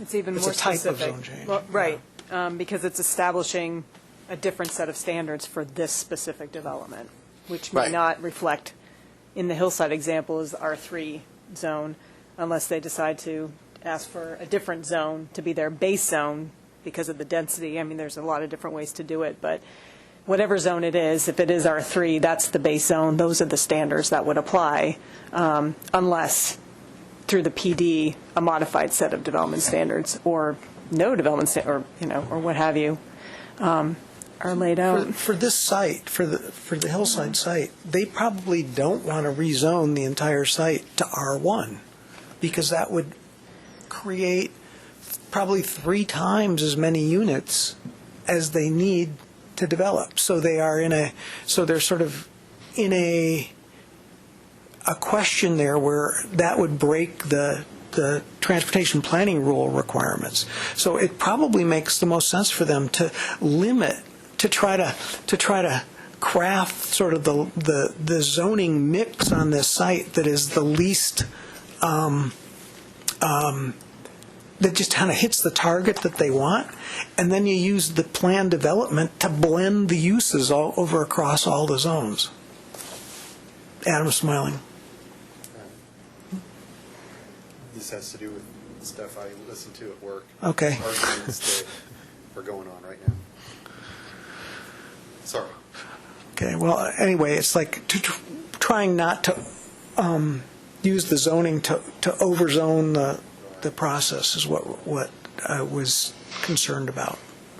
So our discussion thus far, I think, has been around ensuring that whatever standards are in place down the road, we're not grandfathering in too much. And I wonder, are there other areas of concern around this proposal? We can continue talking about this one, but we've been pretty narrowly focused for a little while, and I wonder if there's other topics on this proposed amendment that we want to deliberate on.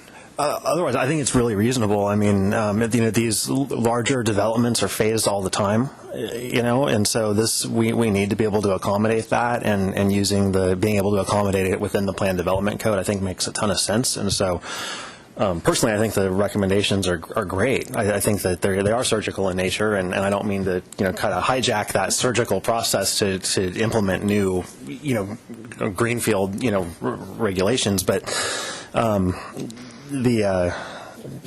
that was the concern that I saw was that they come in with a plan, we're like, yeah, that looks great, and then several phases later, some of the standards have changed that are actually pretty important, and they may have an incentive to rely on the old standard, the old stuff. And so I just wanted to make sure that there was if it made sense, if there was a way to qualify it, that we had constraints in place as far as what could actually be approved as part of that original over controlling master plan, so that we don't end up with things that really screw us over later. Yeah, no, I hear you.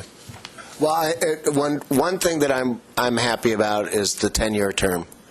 And the reason why I'm happy about that is that stuff happens, things change, property may change hands, and desires may be different, so that you're not locked into 20 cottage clusters when, it's more desirable to have 5 apartment buildings or something like that. You know what I mean? So at least it gives you that 10-year window to where they have to recreate a new master plan for the phases that are undone. Correct? Yeah. I mean, the Hillside folks asked for 10. We originally proposed 7. I like 7 even better. And I know, me too. They believe that it's going to take them that long to. I mean, you can make that recommendation to council. Yeah. So so like with the park master plan. Here's what bugs me about the park master plans is that we draw all these great ideas on a piece of paper that say, "Wow, these are going to be wonderful. This is what we want," and then. But it costs money. So you do these things in phases, right? And let's take the Milwaukie Bay Park. Well, so we had, on the original master plan, we had the parking, we had the boat dock, we had the ramp, we had a little walkway down there, and we had an amphitheater, we had a beautiful cascading rock fall, and we had a playground, right? Well, now we're getting to phase 3, and people are like, oh, well, do we really need, a flowing river down, do we really need that fountain? And now you have to change the whole entire master plan, or you just ignore that space and not do anything with it because it's, right? Because you just say, well, that's going to be phase 4. Well, the master plan would actually hold them to some of the decisions that they've made about open space. No, I'm right there with you. Yeah. But I know it's expensive probably to put together these, but I would like 10 years is fine. I certainly like the idea of 7 better. I do too. I think 7 makes. I mean, that's a long period of time, and and I know that there's a case to be made either way. But I think that I think 10 years is an awfully long time, and that things can change pretty rapidly in our technological world, and you don't know what the migration or I don't know what do you call it when people departure rates are going to be, or in and out migration. Right, in and out migration. You don't know what the economy is going to be like. You don't know if Amazon is going to, build a box factory somewhere. So I mean. There's something interesting in 19.311.6 gives the Planning Commission the opportunity to initiate a review if the plan development hasn't occurred within 12 months of the approval. That kind of caught my eye because it's very rare that we could initiate anything. We're a responsive body, not an initiative body for the most part. For the most part. Right. So I'm wondering, this language here, it says, if within 12 months of its effective date, substantial construction or development in the PD zone has not commenced in compliance with the approved final development plan, the Planning Commission may initiate a review of the PD zone and hold a public hearing to determine whether its continuation in whole or in part is in the public interest. And then later, this new language about phasing introduces this component that in the case of a phase development, this provision shall apply to the first phase of development. And it seems that this language is intended if the plan development gets stale, we have the opportunity to actually call a hearing to say, is it now that it's stale, is it still valid and good?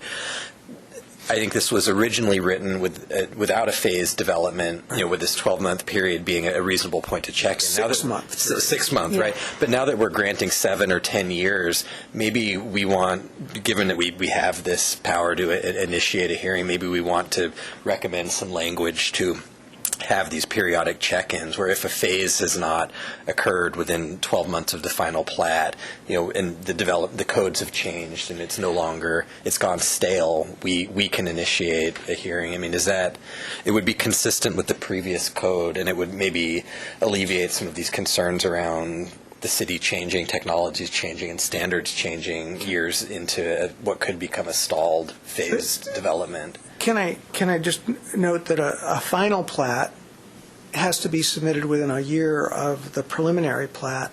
If they don't get it, they would need to go back through a preliminary plat process again. Okay. So in some ways, the expiration they're intended to catch things like that, you know.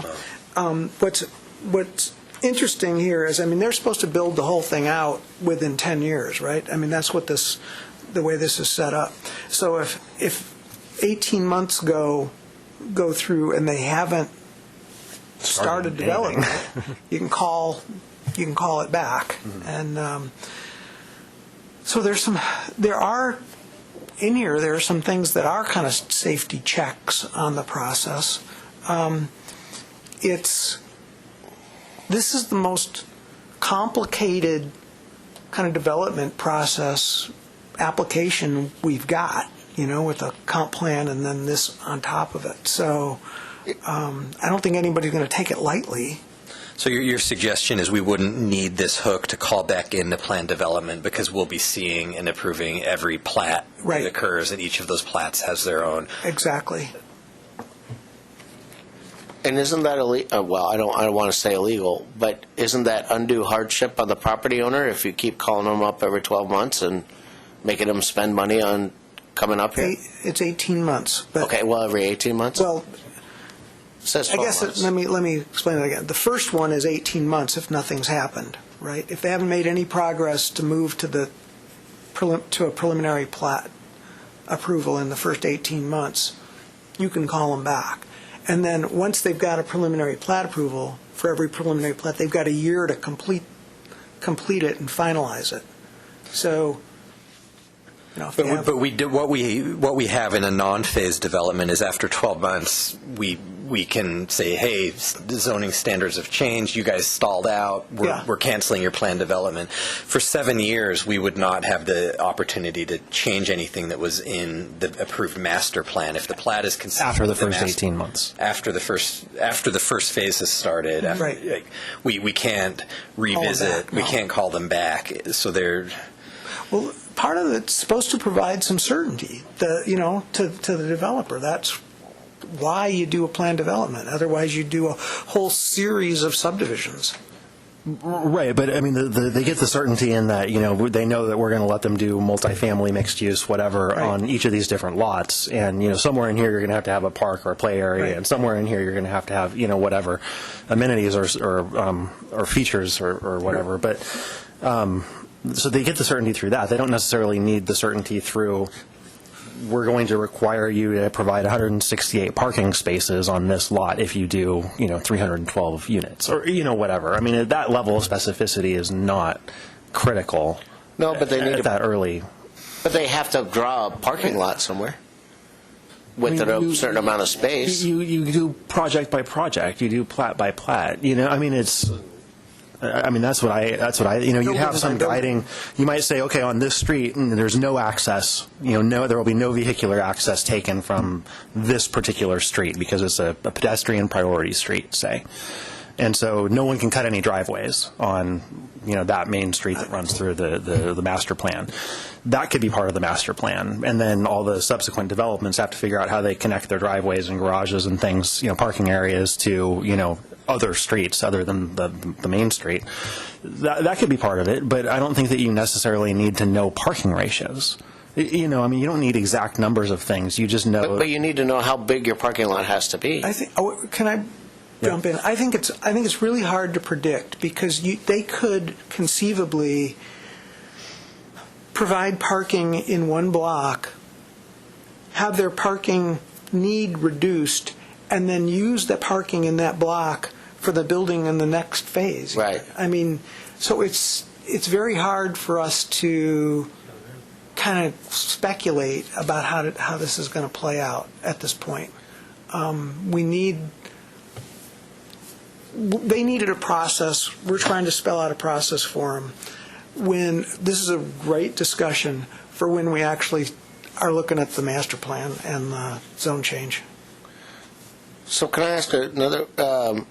We have here about subdivision. Are we assuming that a subdivision is always going to be built out and not in phases? No. Well, you distinguish subdivisions versus all other projects.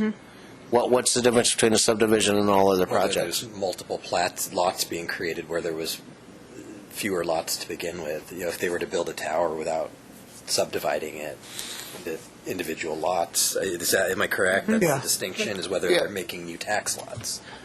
It could be. Oh, so we're assuming, so let's say if you wanted to do a large senior living complex, let's take a government entity out of it. A private developer wants to do a large senior complex. Milwaukie Marketplace And that developer is redevelops. always going to hold on to the property. They're only going to rent them out. They're never ever going to, they don't need to subdivide them. That would not be considered a subdivision. A subdivision would then be later sold as individual tax lots. Subdivisions it's a partition of 4 or more lots. Or if you were creating a development with a series of public streets, like what will happen here, and those public streets create separate lots. So why is Hillside not considered a subdivision? It will be. It is. Well, but then It's an and, not an or. It's all going to be under the ownership of the county, but there will be separate lots created just by the street pattern itself. They might take each of those blocks and divide them up further, but they might not. But each time you create 3 lots with the street, you have a subdivision. Otherwise, it could be done as a minor partition if it's less. But either one requires a preliminary plat and a final plat. I wonder if we just identified a potential issue. What if they used the partition process instead of the subdivision process, since we call it subdivision? That's what I'm trying to understand. 19.311.17, phase development. The Planning Commission may approve, it's on We're gonna page 14. We're going to change the subdivision plat to land division. Good idea. Okay. So it could be a minor partition or a subdivision. That cures makes a lot more it. sense. Yeah, because it's 4 or more, dividing into 4 or more lots in a calendar year is technically a subdivision, I think. And so that's,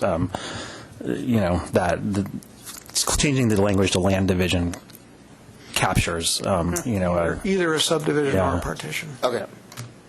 So, okay, I mean, I don't want to dwell on this all night. I'm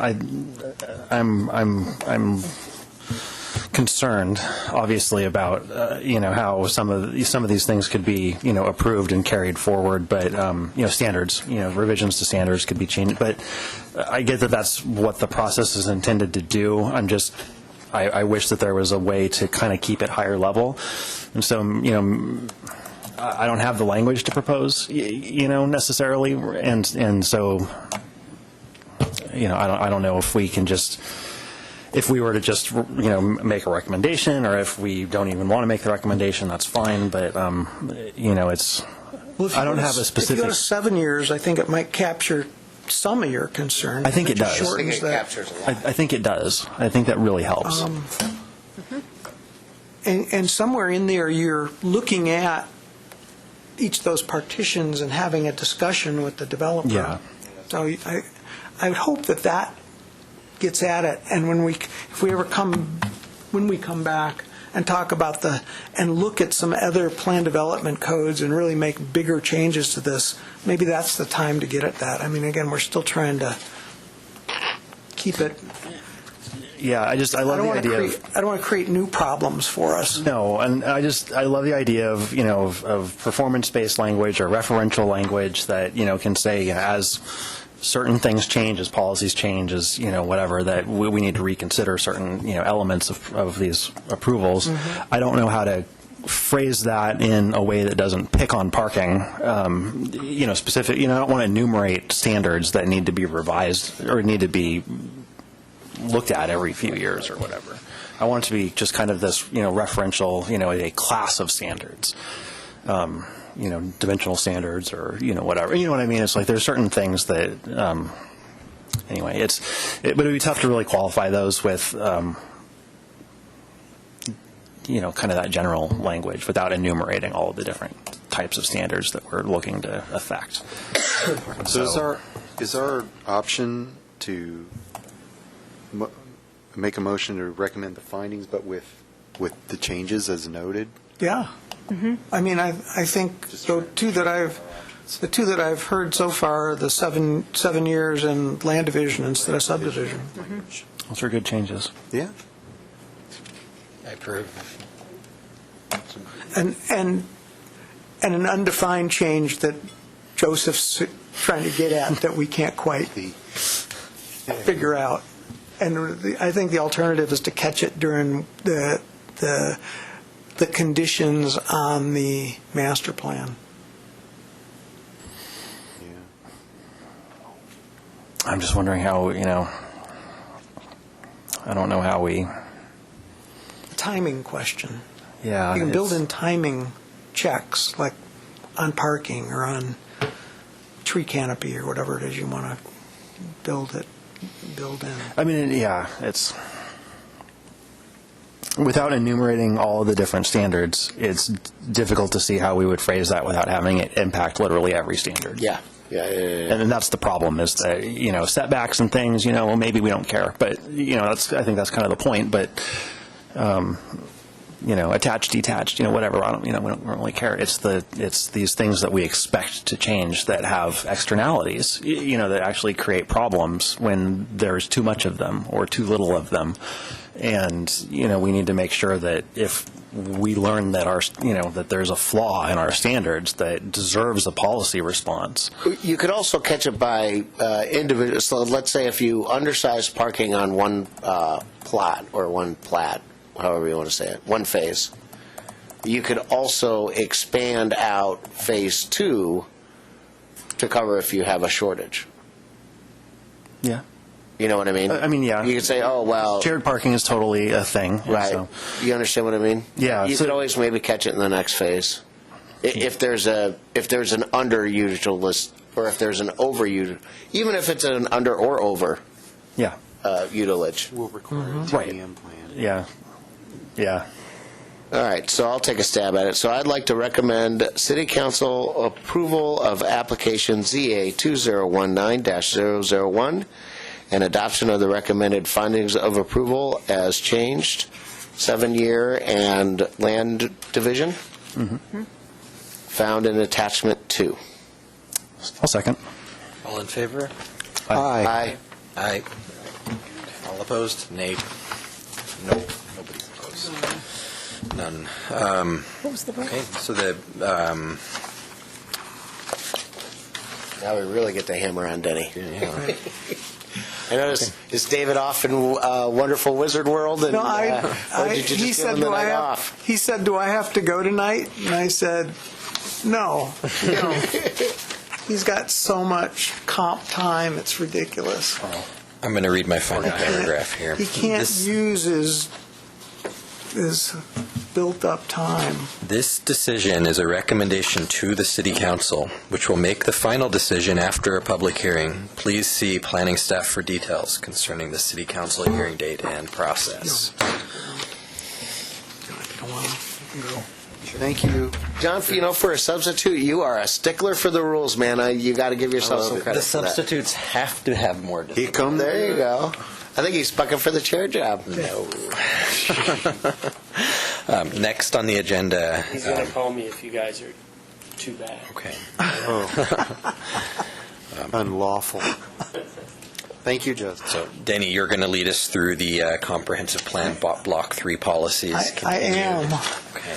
I have a couple things. I don't know if you guys, does anybody need a copy of the policies? Did they remember to bring them? I think it would be handy to have. I have them on my tablet, so if you are paperless, we wouldn't have to kill so many trees. I looked back at my notes today, and you guys wanted a map. I wanted a map, where we could kind of circle around so that you could kind of see it. Are they all the same? Oh, I see.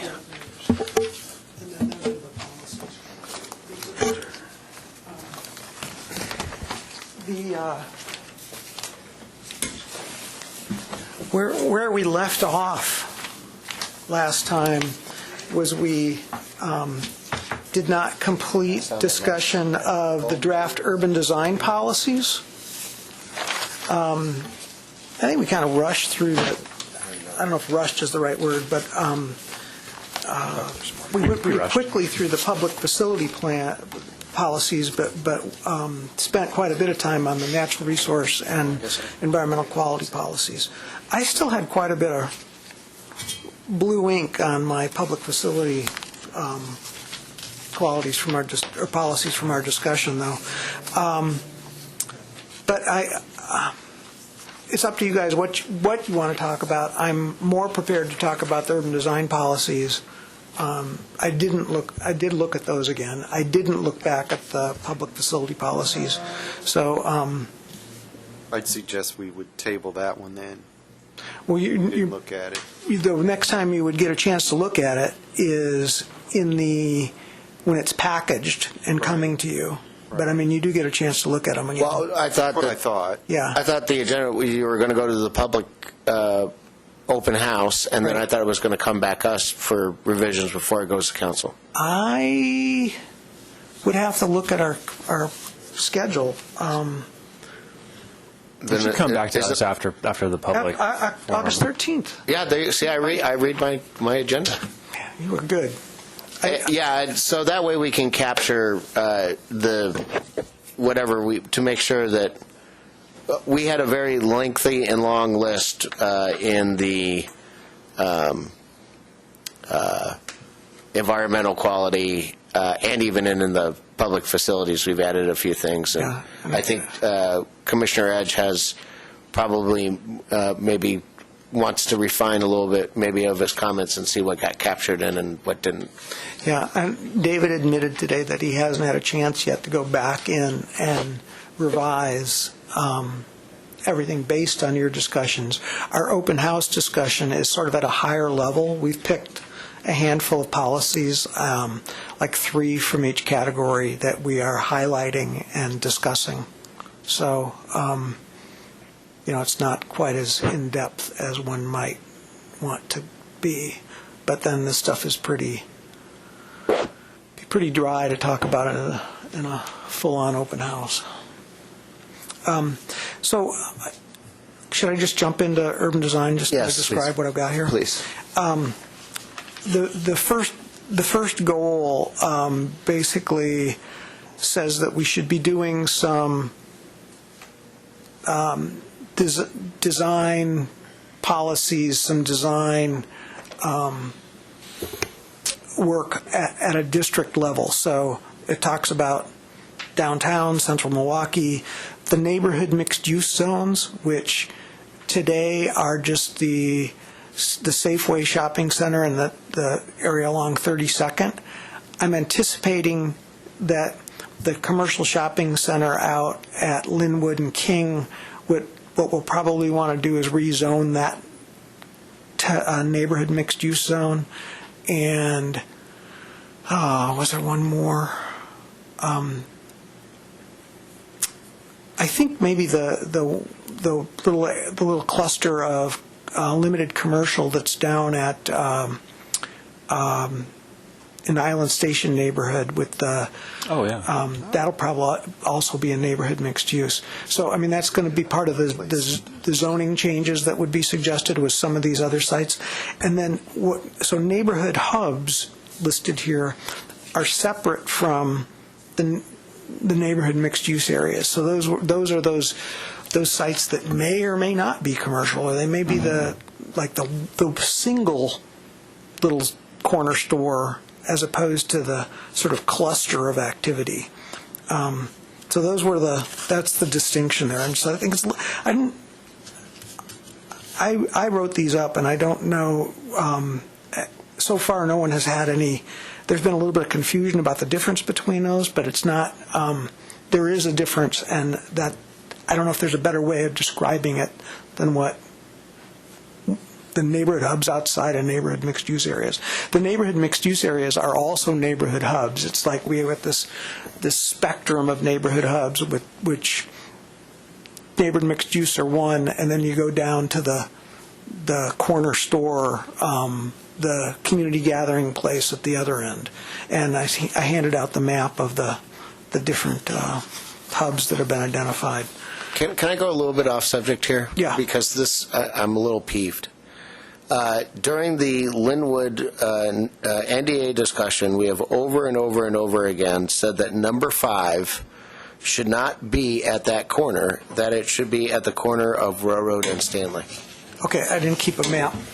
Oh, here. And the reason is because that other one is already zoned commercial, and there's already apartments where number 5 is, and so that is technically already a neighborhood hub that doesn't need much improvement, plus that intersection is a living nightmare for anybody to walk to, or to ride their bicycle to, or to do anything to, so we've been talking about that we wanted to move number 5 to Railroad and Stanley. I remember that. So I'm sorry, I didn't mean to go off subject, but I don't think you. Does that mean you want to rezone that hub, the commercial use there, for some other use? No. I think you leave it that way. Well, then I think it's a hub.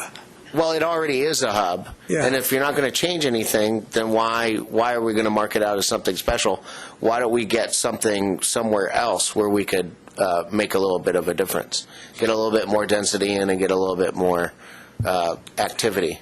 Well, because I think you want to enhance. Okay, could you add a number? Enhance that. You can leave 5, but add a number. I think that makes more sense, is to add one than to eliminate that one. That's what I would say. Yeah.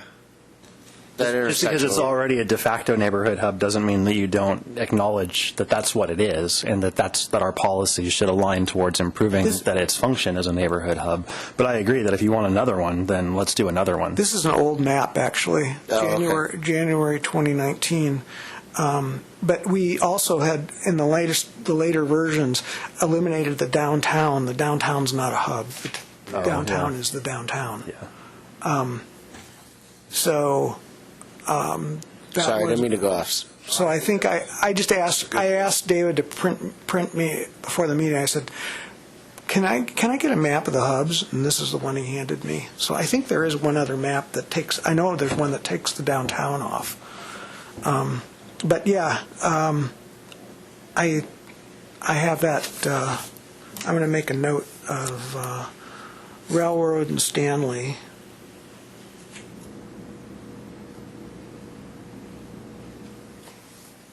Okay.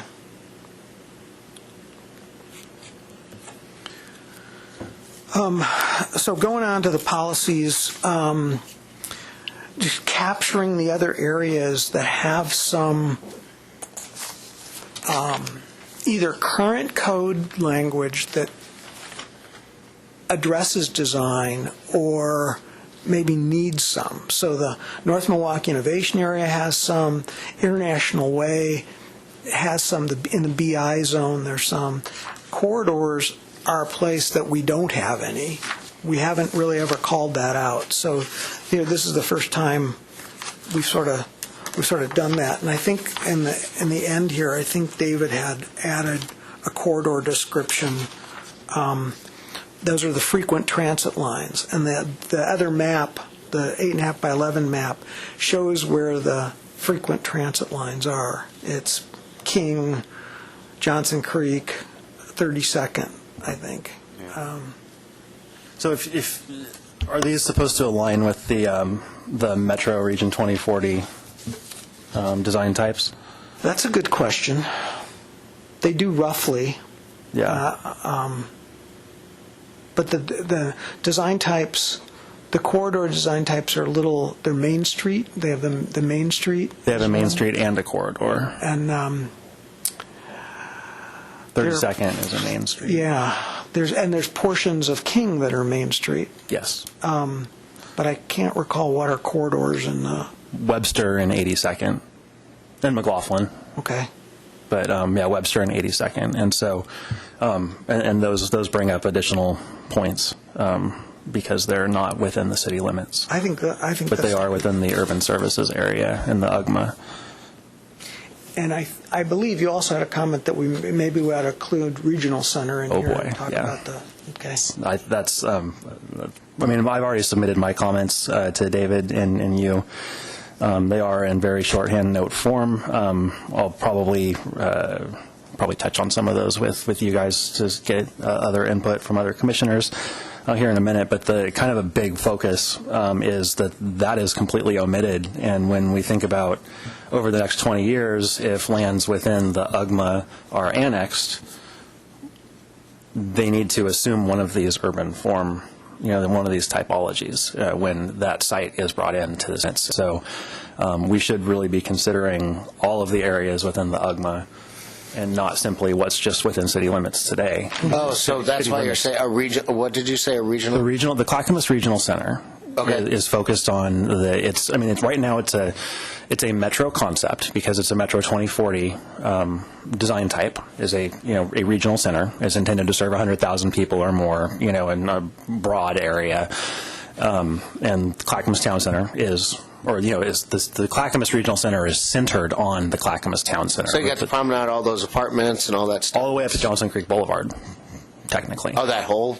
Yes, that whole thing is the Clackamas Regional Center. So basically a business district, but you call it, well, and it's fed by a transit line, too. So originally, downtown Milwaukie was a regional center. Right. And it was downgraded to a town center, which is intended to serve about 10,000 people, roughly. And a regional center is 100,000 people. So, it's a big difference in terms of what the built form ends up being. And so what we have for downtown design guidelines today is promoting the town center typology, that kind of more mid-scale, right? But a regional center it's a big deal. It's downtown Hillsborough, it's downtown Beaverton, it's Gresham, Oregon City. Gresham is one. Gateway. Gateway is another. Tannisburn is the other one. Mm-hmm. And so these are intended to be very large, dense, urban, they're little mini downtown Portland scattered throughout the region. It's something in between like a downtown Milwaukie and a downtown Portland. Okay. It's something in between. Right. And so the Clackamas Regional Center exists today. It's already a regional center. The county has zoning in place that treats it like a regional center. And there's 2 points that's relevant to, and that is that when land is annexed into the city, correct me if I'm wrong, it assumes basically the same zoning as what was there before. Mm-hmm. And so we don't have any zoning that does regional center, kind of capacity or intensity. And so there's no zoning that's comparable within the city. It would just be the county zoning. So might as well do the work up front, and that eliminates a barrier for it to becoming part of our UGMA. Absolutely. I think that's brilliant. So, it's just making that effort ahead of time to say, okay, well, here's what our standards are going to be for things that are in the regional center. As they come into the city, then here's our zoning that accomplishes the regional center. The aside to that is that we're putting draft policies in place. We have draft policies in place from earlier blocks that say that we should be creating an incentive to landowners to annex into the city. And so our zoning should be better than the county's. Our zoning should do the regional center better than the county does. That kind of a design typology. It should be a Milwaukie regional center that's done well, not a Clackamas County regional center that we just accept. Yeah. Copied and pasted. Yeah, it should be, there should be an incentive. Like someone. So you want staff to do a whole bunch of work? Before we annex it, yeah. So I'm just as an example, Toys R Us, right now, abuts City of Milwaukie land. Absolutely. It could absolutely be annexed in. And it has we don't need to get into the current zoning there, but just say that, what's the incentive to that? What's the incentive to annex into the city of Milwaukie if you can do regional center density under the county code, but then you know what I mean? It's like you need something comparable, some reason to come into the city, and that is there's better standards that allow you to make more money. So just, off your investment. So I think it's an oversight that we don't already have regional center policies in here, but I think that this is the time to correct that, and that we should absolutely have some regional center policies that do a downtown for 100,000 people better than what the county code does. I think those policies end up directing us to develop those, Yes. you know? Yes. Yeah. Yeah. We don't come up with the zoning code before. But- Can't you just put in here, create a regional center? A set of standards for a regional center, yeah. But the policy should spell out certain things about how the regional center should function. Like how pedestrian-oriented should it be? It's going to be more intense than downtown Milwaukee. You know what I mean? It's going to be more. It's going to be. No, I'm right there with you. And so there's certain things might want to be spelled out, policy-wise, so that when they go in and create the regional center development standards, that they have a target to shoot for. There's certain. I see. Daylight So Phillips instead of adding in goal 1, just saying develop a better regional. Right. What you want to do is you actually want to say you want to describe what that regional center is. I don't think that we need to do that tonight, but I do think that is something. When you're looking at the rest of these have anywhere from 4 to 6 policies underneath these different design types. We can do the same thing. Come up with 4 to 6 things. Staff can come up with 4 to 6 things. Whatever that just hit on what that level of intensity should be doing for the people it's serving. Okay. And that would be a very high quality pedestrian environment. That would be, really transit oriented. That would be, this is one of our opportunities to address stormwater uphill. This is a big deal. This is a good opportunity. And what we need to be able to address stormwater uphill that's coming into the city and, off of all that pavement, all those rooftops in the county, unincorporated county between I-205 and the city, all that runoff is coming downstream and flooding us, from time to time. This is an opportunity to deal with that, is to create an incentive to come into the city and then build things to our standards. And then we improve things for everybody. I'm right there with you. Cool. Sounds like David's going to get a lot more comp time. Well, this has been my set of stuff I was working on, so I get that. It's probably me, but I don't get comp time, so.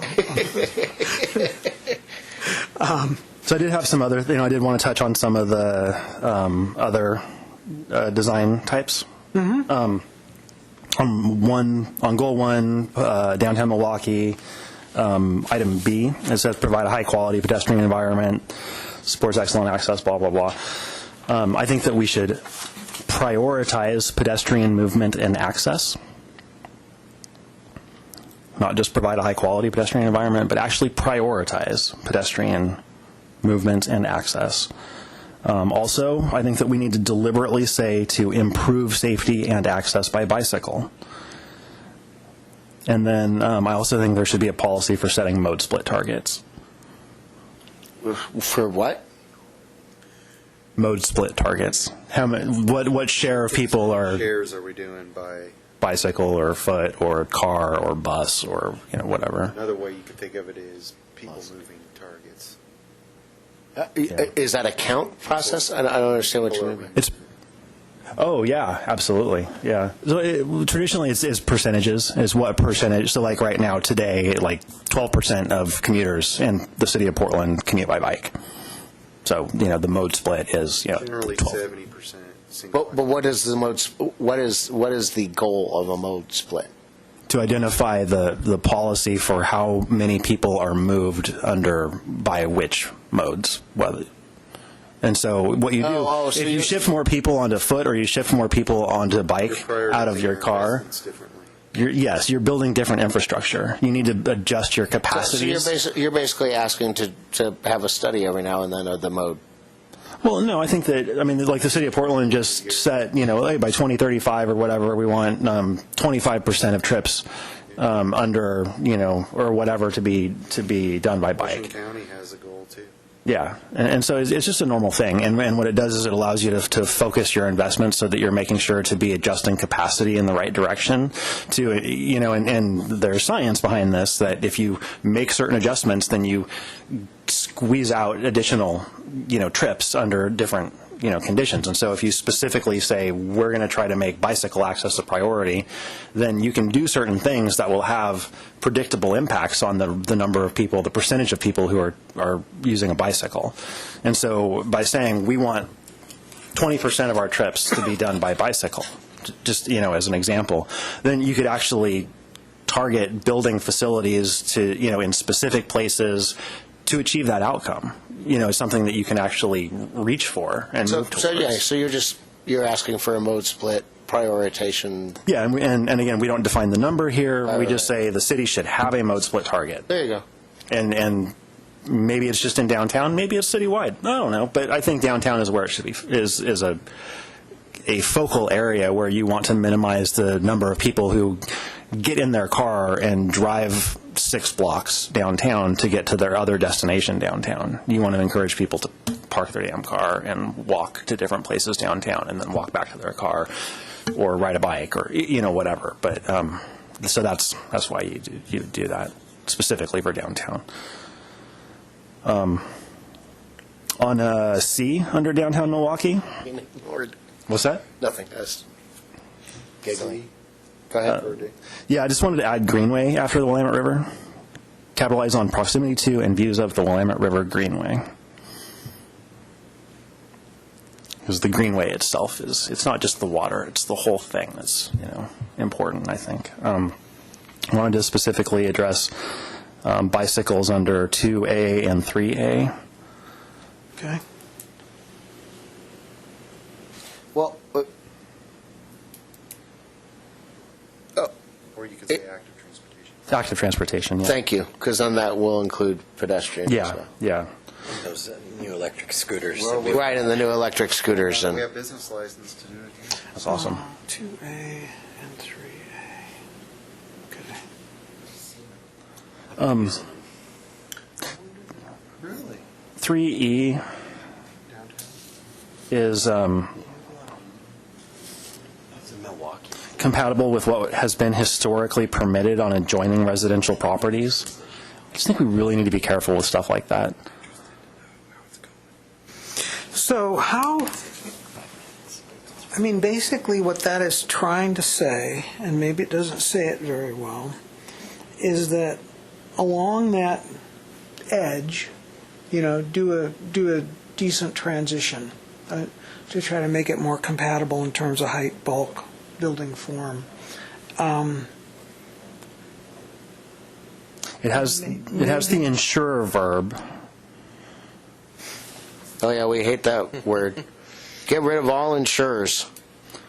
That's Lauren hates it. I mean, new development should consider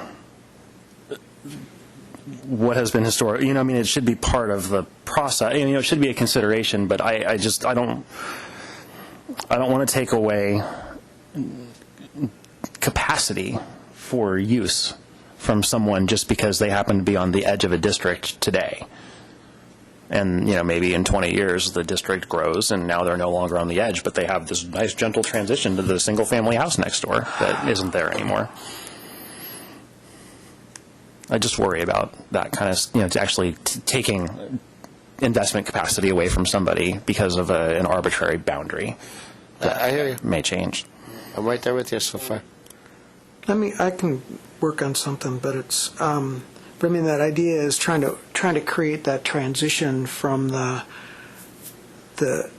commercial area where today we would allow 3-4-story buildings in the NMU. Well, why don't you just say that to the residential? Yeah. Next door. Why don't you use the words transition? I could. I think I just that is wrote that word down. I think that is a much better way to say it, because then it doesn't necessarily define a boundary or anything. It's just basically saying, because the neighborhood hubs aren't necessarily meant to be stuck, or the neighborhood mixed use are meant to be in a residential area. Well, we need to definitely have a little bit more discussion about how do the corridors overlap. I'm thinking about 32nd and then MU along 32nd. And 32nd's a frequent transit corridor. Yeah. And if we talk about a quarter mile off of that, that's a really big swath that you could potentially have more intense development, that could be kind of controversial. I mean, when you're right on 32nd, that's one thing, but when you're, a quarter mile off of it, eighth of a mile off of it, you're smack in the middle of the neighborhood. Yeah, you are. So there's going to be some, still need to think about a good that. example of that transition is basically the proposal that we had a glimpse in at the last meeting with the apartment complex, and how that they have, how they planned that out with the 3 stories going into the middle of the project and transitioning to 5 stories. They've done a good job, but I do share, Joseph's concerns that, Does that work on the PA you give up side? a lot of capacity by doing too much of that. Yeah. Right. You need to get closer to your mic. You get the Carl look.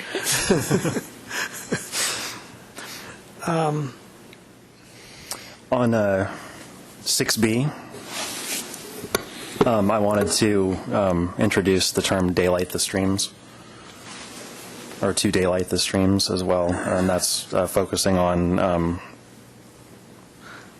But that's, if we're going to do that, I would like that in 5 and 6. And actually in downtown Milwaukee as well. I'm sorry. I'd love that. Yeah, that'd be great. I mean, daylight all the streams. If we're going to daylight streams, why just pick Daylight all the More streams. International Way? Yeah, because there's a lot of problems in that business district with things that are just channelized or Well, put look under at downtown Milwaukee. Yeah. It's all underneath water. Probably the place to capture that is more generally, is in the next page, page 3 of this, which is under the policies to enhance integration of urban and natural environment. Yeah. Maybe if there's one problem I had with this, I ended up with a lot of redundancy, and I wasn't sure how to find. I mean, there's probably another format that might reduce some of that, but I wasn't sure what to do. I wanted to be.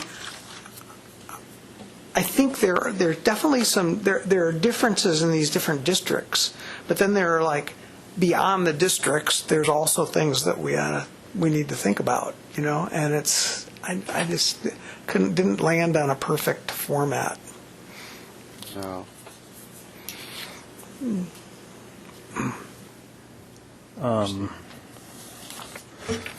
That's still... That was all goal 1 still? No, Oh, no, wait. I'm sorry. I turned back. I Goal turned back. 2, I believe. No, I'm moving on to goal 2 now. Okay. And that's the some generic categories. Yeah. So, livability, specifically 1B. So we're in the pedestrian environment. What I wanted to add for 1B is, or change to, is standards that are based on the best available science for pedestrian comfort and periodic review. Because that's how you achieve your mode splits, is you actually, you iterate. Say the whole. So you're scratching out all the require new development? Well, again, my notes are shorthand, but the idea is that we should have standards that are based on the best available science for pedestrian comfort, and there should be a periodic review thereof. It might be a separate. Maybe a separate. Yeah, I think that the way that it's laid out now, it's more understandable to the non-planner, who's reading this. It makes more sense. Well, I think this is just sort of I agree. It's like, I'd put it in as a separate one, saying, I'm good with that. Conduct a periodic review to ensure that standards are based on best available. There you go. That's a good idea. Yeah, that reads. Add in an H. Under 1C, I wanted to add art. Amenities such as benches, lighting, and art. That's a good point.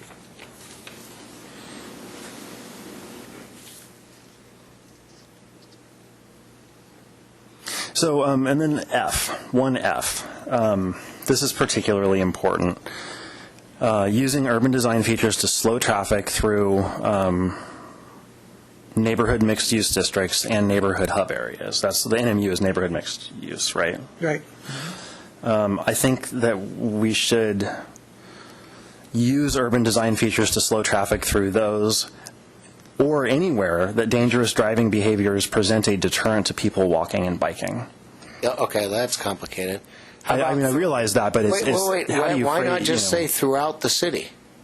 Well, because it may not be appropriate everywhere. It just, yeah. Right, you're right. It may not be appropriate everywhere, but we got Monroe Greenway going on. Isn't that using urban design features to slow traffic? Sure. Yeah. Hope so. Ideally. Right? So, and that's not in an MU or in a neighborhood hub area? So what I'm looking for here is that there's some way for the actual on-the-ground behavior, some way to be measured. And it could be the number of collisions, it could, or, the rate of collisions, it could be the rate of, injuries sustained, by people walking or biking. Well, but something measurable. I think that falls into H. Our new H. Oh, new H. Oh. Yeah, it might be. Yeah. Set up we seem to be... procedures and measurements to evaluate our pedestrian environment. We're getting ourselves set up for performance targets. Yeah. And attributing best practice. Make sure you're talking to the mic. Ensuring best practice analyses to monitor to these new performance targets is what I'm seeing us get to. Yeah. Yeah, so I just wanted to call out the actual behavior part of the behavioral part of it, which is that if we do something to measure the actual impacts of what people are feeling on the ground, people always fail to, if non-compliance with a stop sign is 80% or something like that. You know what I mean? It's like most of the vast majority of people are not complying with the stop sign. We should have to go in and fix that problem so that people are compliant and everyone else that's using the road is comfortable and has some certainty about what's going to happen when they, use that road facility. Right, or just take out the stop sign. No. But, Well, I hear you, but that's 20th century thinking. But, the new thinking would be, okay, how do we get people to comply with it? Not just remove the barrier to compliance. Right. Well. And then 1G, to enhance the pedestrian experience. I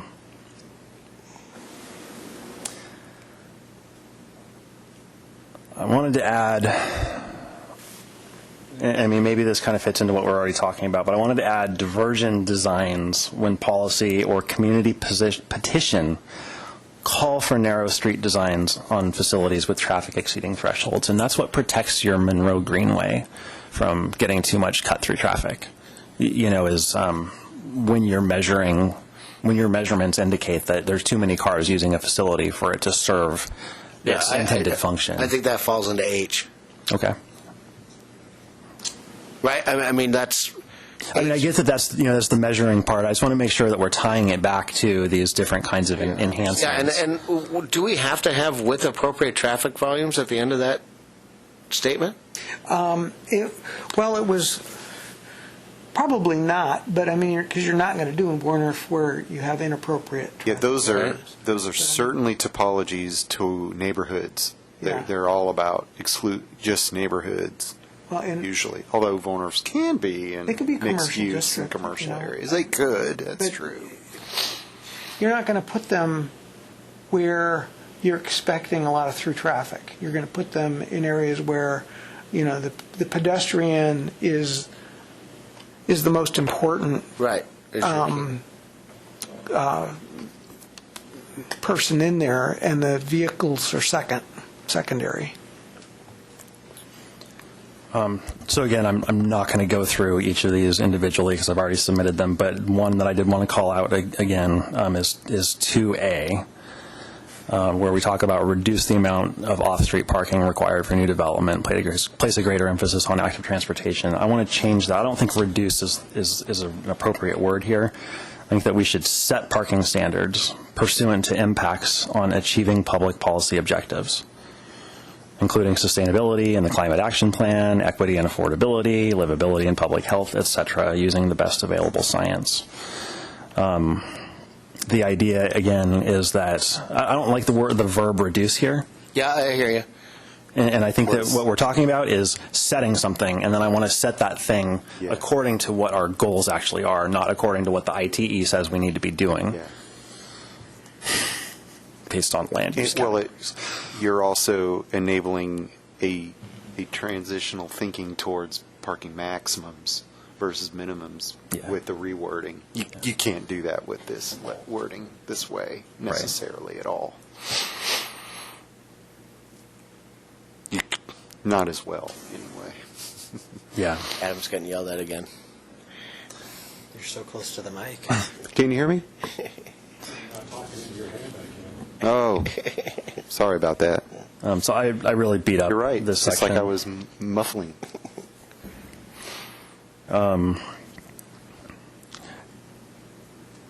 2B, where we're talking about encouraging redevelopment of existing parking lots or conversion of lots for recreational activities or other uses that fulfill comp plan policies. Yeah. Well, why don't you just say conversion of lots to comp plan policies? That would be fine with me. I don't think recreational activities needs to be called out specifically there. I think just fulfilling comp plan policies is the important part. That was the convert the parking lots to parks. Yeah, I know. Right, and I have more to say on this. But parking lots could also be, reformed into housing as well. So, Thanks, right. on C, on 2C, I wanted to say, in the terms of things that could buffer parking lots from the pedestrian environment, could also be stormwater features. Food carts. Well, I mean, you're talking about landscaping and, walls along streets and, blah, blah, blah. Well, so you could do stormwater features in there, too, as long as they're, pretty and not, just a ditch. You know what I mean? It's if you have a nice stormwater feature, then it's a pleasant thing to walk next to, and it's a suitable buffer from a parking area, in my opinion. E, I say. What? Wait. Prohibit off-street parking between the sidewalk and the front of any new commercial or mixed-use building. I don't even get that statement. We already do that most of the time. Just putting it in policy. Wait, what? I must be. Oh, so you can't put a driveway in between the sidewalk and a building? Not in the front. Oh, okay. No, I get it. I understand why you don't. But Did this change? Was this originally limit off-street parking? In version I have limit. I have prohibit. I have prohibit. And I'm very fond of the word prohibit here. I was going to recommend restrict. Oh. I'm looking at a different version. All right, well, hold on. I'm looking at the 612. 620. 620 says limit. Sorry. I'm looking at the 620 version, too. I've got a 612 version. Wow. Who amended it? It needs to be prohibit. Did we amend that? No. We haven't. Am I going crazy? Limit is not the right verb here. Maybe it was done in a meeting. I don't like the word prohibit. Restrict. Restrict is probably better, but because yeah. Damn it, no, I don't know where we're at. So then, now I'm getting into new policies under this 2 section, which I'm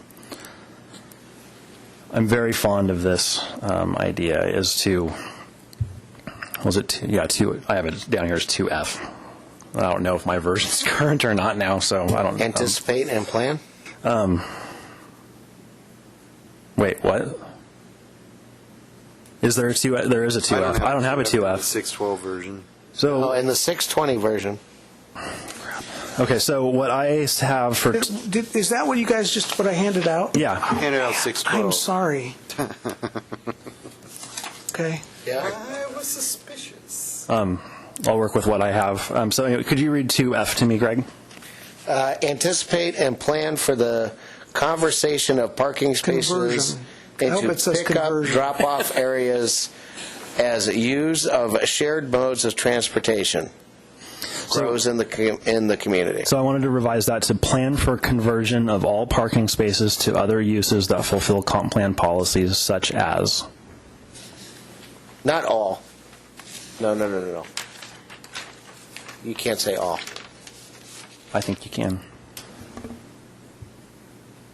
Because So basically what you're saying is that you're saying eliminate all parking. no, I'm saying plan for, provide the capacity, be deliberate about what you're doing, so that if there's a better way to use that land, that space in the future, that is consistent with our comp plan policies. Yeah, but you don't need the word all in there, because it says anticipate and plan for the conversion of parking spaces, which would assume. And what I wanted to do is clarify, and we should not have Uber, Lyft, or Micro in there. Those correct. examples should be Absolutely. crossed out. I did not say them, but they should be crossed out, using specific examples. So what I'm saying is that, like, if I have a driveway at my house, that I could technically show in the development proposal that this could be used as a stormwater feature or yard or green space or a recreational thing. But that's not what this says.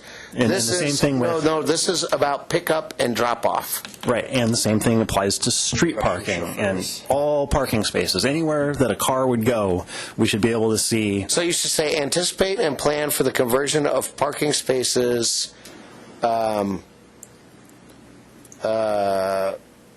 To other uses to that other fulfill uses comp plan policies. as they grow in the community, or as comp plan. Yeah, I mean, it shouldn't be that much. Get rid of the pickup, drop off. Yeah, all that. fulfill garbage. comp plan policy. Yeah. Okay. All right. I'm okay with that. That makes sense. It's really just about, and then I wanted to require that as part of a development review. So that, it shouldn't take very much to say this 8 by 18 space could be used as this other thing in the future. I got you.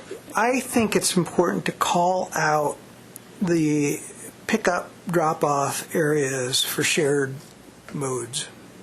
All right, well, then- we don't do that today. Well, then make an H.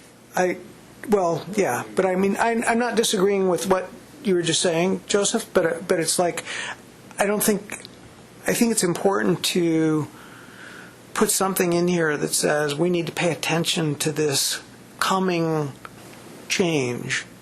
The use, where there's more use of shared cars and there's more use of potential. Well, and it even works if it's self-driving cars. Yeah. Right. That's.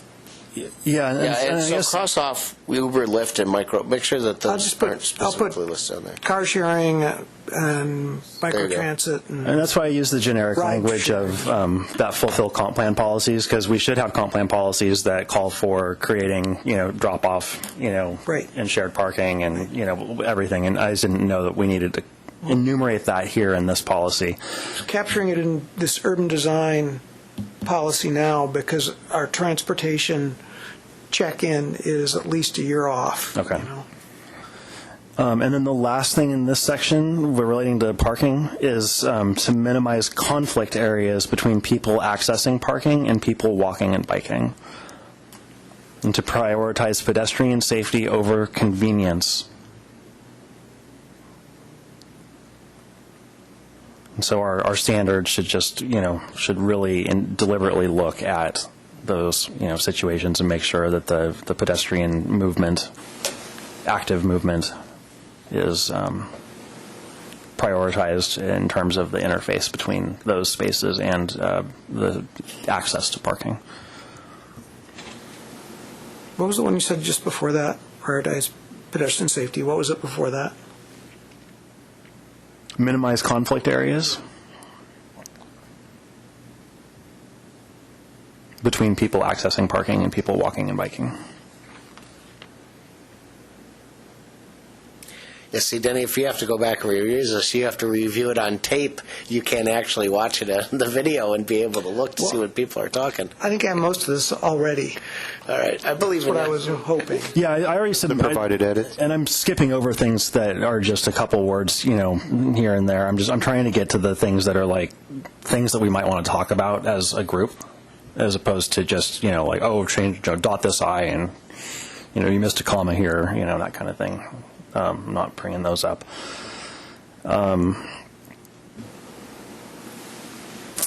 3.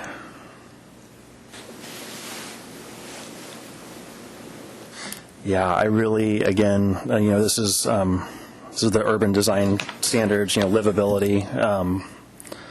So habitat connectivity and pollinator highways are things that I think deserve to be called out specifically. In 3? In 3. I have it under 3B and 3D. And again, I don't know what I'm looking at because my version is old. And Pollinator highways? pollinator highways. It's a form of habitat connectivity. I've never heard that term before. You will be. But habitat connectivity, I think, is a great... Introduce real pollinization. Adam, you're going to get yelled at again, man. This is annoying. I don't know. I may have to ask Greg to read me the 620 versions of 3B and 3D. So I have 3D that says require street trees consistent with urban forestry. Oh, good. Okay, so I do have that. And then, so the idea was that we're talking about street trees and we're talking about the street landscaping, and so pollinator highways along the streets is why that was grouped in with that. The 3B... I think in 3B you could add a habitat corridor. Leave the pollinator, because that is a habitat corridor. You don't want to get too specific. But in 3B, use landscape planning process to ensure new development provides tree canopy cover and habitat corridor. Yeah, and I think the idea with D was, again, we're looking at the public realm, that street side landscaping, and that's a good opportunity. I mean, it's typically where you see pollinator highway type installations going is alongside streets. And so that's why I called it out in the street tree. I would much rather have a bunch of plants hanging off of baskets than I would even have a street tree. Street trees are a ridiculous idea. All they do is ruin sidewalks. They make a mess that you have to go out there and constantly clean. They raise property values. They make people healthier. Clean the air. You can have areas that do much better things than that. I'm almost done here, guys. 4. A new policy for 4, which is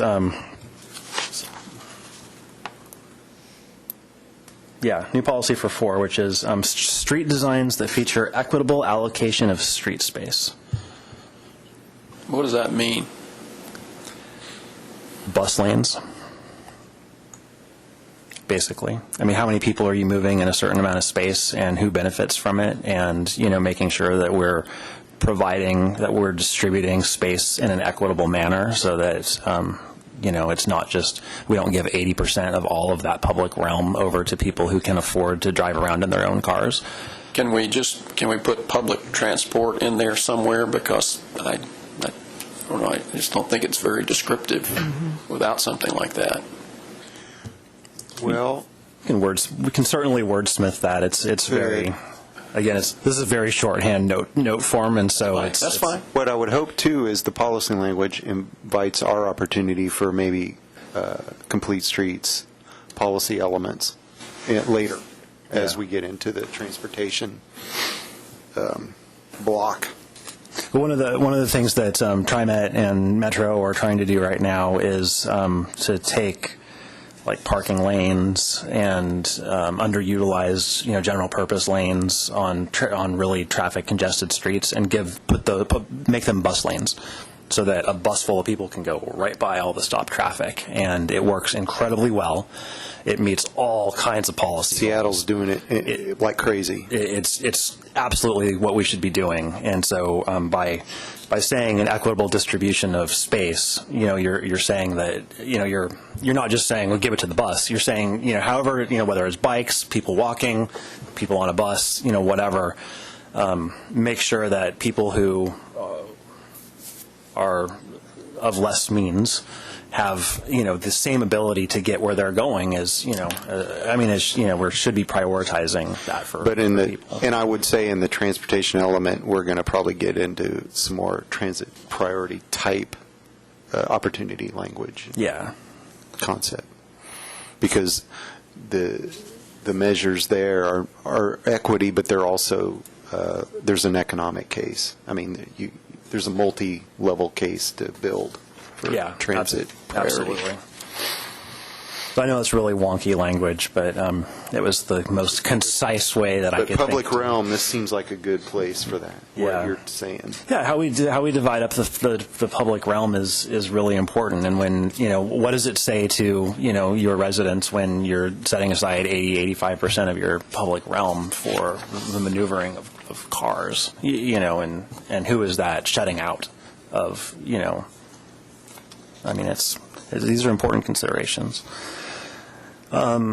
And then really just the last couple things on 3.4. So goal 3, process. All right, good. We're on this one. This is the one that if we're on 4. We're on 4. Goal 3, are we on number 4? Yeah. I don't get it. So, No, here, hold on. Denny, can you please have an explanation of why medium density and low density are the exact same thing, and why we're putting such a restriction on how far away from a park and stuff it is?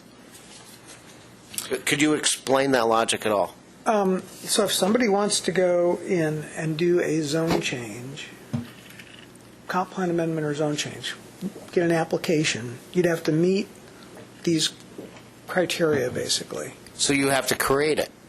So in other words, Hillside, if this gets adopted, Hillside absolutely cannot be a low density or a high density or a medium density district because they are not a quarter of a mile within a park.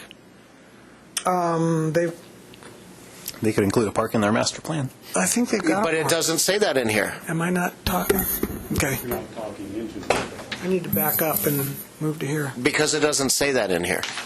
It doesn't say that you have to have it. It says that it has to be served by a collector or arterial within a quarter mile. It doesn't say that you're allowed to build a park. So in other words, if this were passed today and that master plan came in front of us for Hillside, we would say, well, you know what?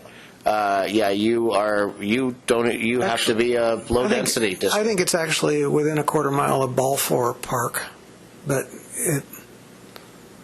there's a park, but not all of it is.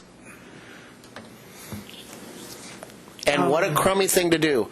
A little patch of grass is going to serve a medium or high density district. I mean, you don't even take. So if we have the world's smallest park, that qualifies. I think that's really crummy policy. I think this whole thing doesn't make any sense. What difference does it make? It defines what properties might be eligible for a comp plan amendment or zone change. I understand. Yeah. I know. I hear what you're saying.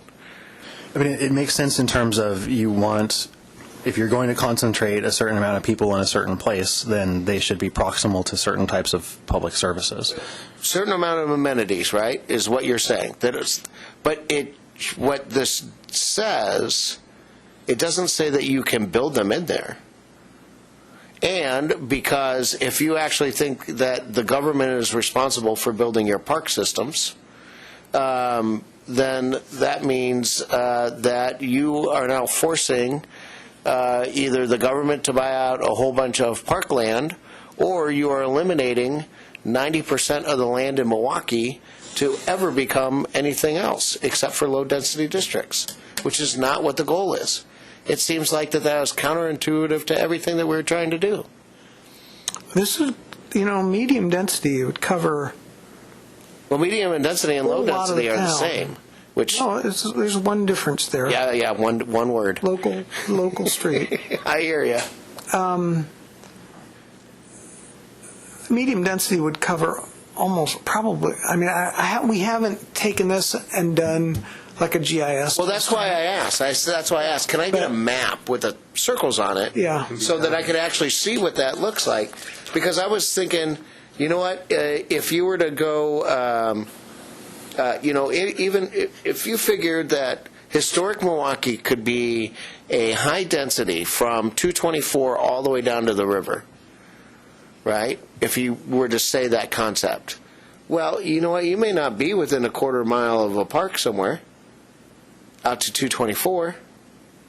Well, then you don't get to be a high-density district. Well, but that doesn't make logical sense. We keep talking about, hey, we want to encourage housing, we want to have affordable housing, we want to do all this, which means that you have to be a high or a medium density, and now all of a sudden we are restricting it to a very small proportional part of the city. You need to have some services around, parks and commercial services. Well, why don't you know what, okay, so maybe a quarter of a mile, that seems, why don't we make it a half mile? Why don't we make it 1 mile? Somebody can't walk 1 mile to a park or ride a bus? I mean, isn't it more important to have the pedestrian connection there more than a distance? Well, yes. Like a five-minute walk. And Milwaukie Bay than... Park is a destination park.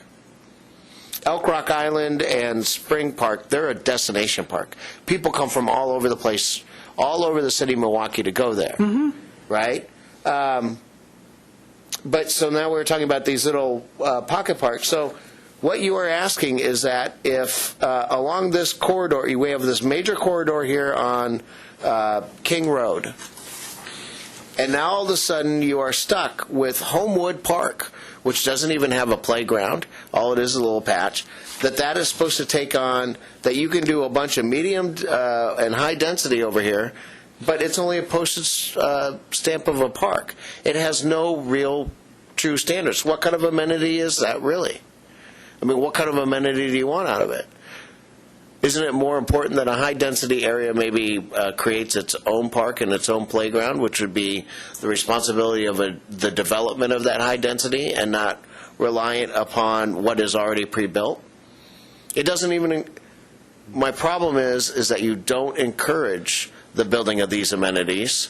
All you're just saying is that we have these amenities, let's just build around it, and you don't even care about the capacity of that amenity. I think the policies for when these amenities should be provided are elsewhere in the plan. They're under other goals or other chapters or whatever. No, because if I were sitting here and we had that hillside master plan, I would have to ask, hey, how far is it to the nearest park? Because it says within a quarter mile of a park. It doesn't say you can create a park within a quarter mile. It just says a quarter mile within a... Okay, so I mean, that's a pretty easy change. Well, that's what I'm saying. That's why I'm saying that these rules are so restrictive and so oddly placed into this program. I don't even know why you would even say any of that. Well, these are pretty standard. I mean, these are pretty standard. Well, I think the standard is ridiculous. I mean, it's. I'm not going to disagree with you. I think that should be. I think you just should be deliberate and high-density districts. High-density districts should have a collector or arterial street, a park, and commercial services. Boom. Medium density districts. But well, I mean, something. Because a district could be an individual lot that is its own zoning designation. I get it. It doesn't have to be multiple lots, in a neighborhood. I mean, it could just be one lot that is, 5 lots away from a park. And so it's within a quarter mile of that park. I think what you have set yourself up is that you'll never ever have a high density area ever, except for probably downtown Milwaukee, and that you'll never ever accomplish a medium density district, and you'll always just be a low density district, and that is counterintuitive to everything that we have been talking about. Almost all of Milwaukee is within a quarter mile of a park. No, that's not true. It is. Looking at this, right, this map shows a quarter but mile. But the problem is that okay, we have a corner park on the corner of Monroe and 37th. Okay, it's 2 benches and a couple of trees. Is that enough to serve 500 people? Well, that's why they pay SDCs. For what? To build parks? Yeah, they pay SCCs to the All right, Parks there you District. go. To build the There you go. That's brilliant. I know how well that system works. Well, Is that really a park that I mean, Monroe and 37th Yep. Park District takes care of that? I don't know if the Park District actually takes care of it or not, but it actually has a technical name. And it's actually drawn off the plan of the development. Or it's kept there. Yeah, no, I think it's just a piece of right-of-way that somebody... It may be a takes piece care of right-of-way. But you understand what I mean? It just seems to me that there are no standards set on how much park space or that these are just willy-nilly numbers kind of thrown out there without any thought process. Oh, no, that's not true. I know, but that's what it seems like when I read it at first. I'm like, you guys got to be kidding me. All you're doing is limiting yourselves on everything that you've been trying to accomplish. I mean, this is pretty standard Most stuff. of the rest of the policies in it, it's quantitative, and maybe that's... I mean, if I'm wrong, I'm wrong. Just somebody say, you know what, Hammer, shut up, and you're wrong. But I really see it as extremely problematic. And I'll bring it up at Hillside. I'll make them measure it. But they're building a park, is what we expect to see. Well, we don't know that. But I think Ballflower... They may not, because they say, you know what, we can be high density. I'm within a quarter mile. I'm not going to build any park structure. I don't think they're because proposing I'm to be within high a quarter density. mile. What's that? I don't think they're proposing to be high density. But I mean, we should. Well, we don't know that. No, we don't know that. But they were talking about R3 earlier, which is medium. Oh, it is R3 today. They need something higher than that. So that was what I heard earlier, was just the reference to R3. I mean, you got a big old tall apartment complex there that's 15 stories or 10 stories tall that exists today that isn't within a quarter mile. There's a Maybe open space area behind it. But that's not a park? It's not a park, but I think they were actually exploring ideas to make it a park, if they could turn it over. But all I'm saying is, even if Hillside comes in and they say, oh, well, you know what? We're a quarter mile to Balfour. Is that really what we want? Well, because then they can say by the rules, well, we don't need to build a park. We're within a quarter of a mile of a park. Well, I don't think they're going to build a public park. I think they're going to probably build private park facilities. Look, I'm just saying that I'm a jerk, and I'm just going to maximize my amount of building space that I possibly can, and I don't want to provide any amenities because these rules say I don't have to, because I'm within a quarter mile of a park. That's what they say. If I'm in a quarter mile of a park, it doesn't talk about the quality of the park, and I agree with that might be a problem here. But it's basically saying to become eligible for a comp plan amendment or a zone change, you got to meet these basic criteria. You got to be... But why? Why do we have to meet those basic criteria? So that you have Minimum sufficient levels of- facilities. Yeah, so you've got some kind of services. Could we just change the policy to say that require that comp plan amendment applications are addressed against a series of criteria defined in code, and push this into code and out of a policy, because it is not a place where we're otherwise being quantitative and allowing the nuance around variances and performance standards that really don't belong in.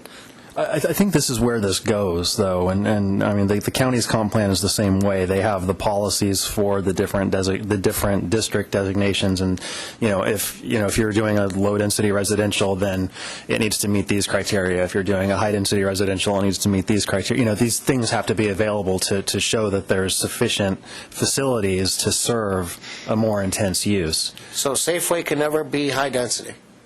Well, maybe, again, it should... No, it would be mixed use. It could be... It should be allowed to... Oh, because it's not within a quarter mile of a park. It should be allowed to, dedicate land as a park to qualify for that, or, to build out the park yourself, whatever, throw improvements at a specific park, or something. You should be able to say, I'm proposing a park as part of my, or a plaza or something as part of my development. Therefore, permit the zone change. And I don't know. What I wanted to focus on in this section was. I guess we're done. and these are literally my last 3 bullet points that don't have to do with the verbs, is to allow a regional, so we're looking at policy 4A1 or 4AI, served by collector or arterial streets or a quarter mile from frequent transit and a regional trail. And 4BI, served by collector or arterial streets or a quarter mile from frequent transit or a regional trail. And then 4DI, same thing, or frequent transit or a regional trail. And that's served by collector or arterial streets or frequent transit or a regional trail.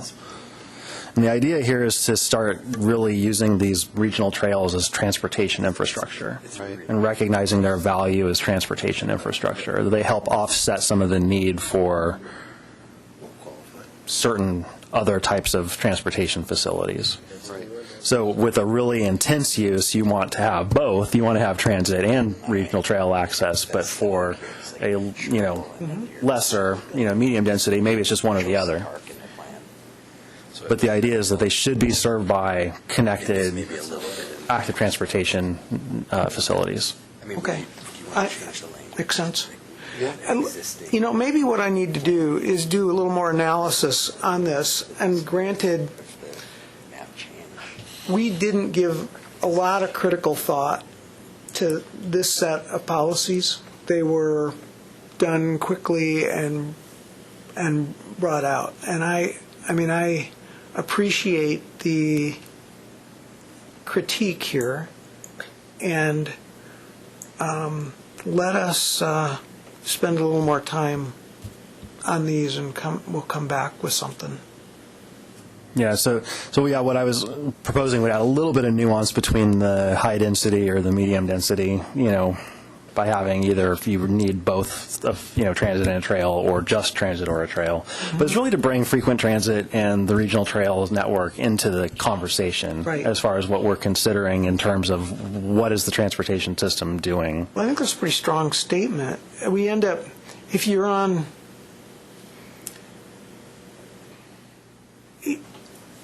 the frequent transit is probably going to already be a quarter mile of a collector or an arterial. Usually. Yeah.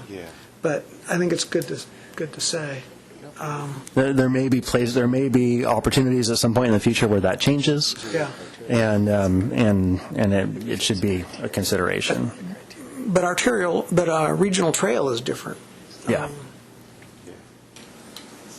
And as that network gets built out and better connected to more destinations, it will serve more trips and to offset some of the load from the vehicular travel lanes.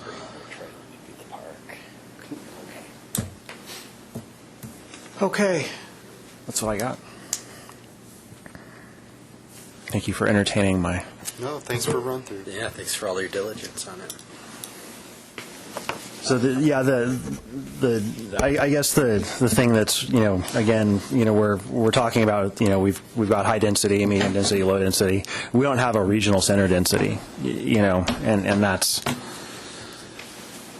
maybe not important within the next 5 years, but maybe the 5 years after that, it becomes more important to think about how are these changed, or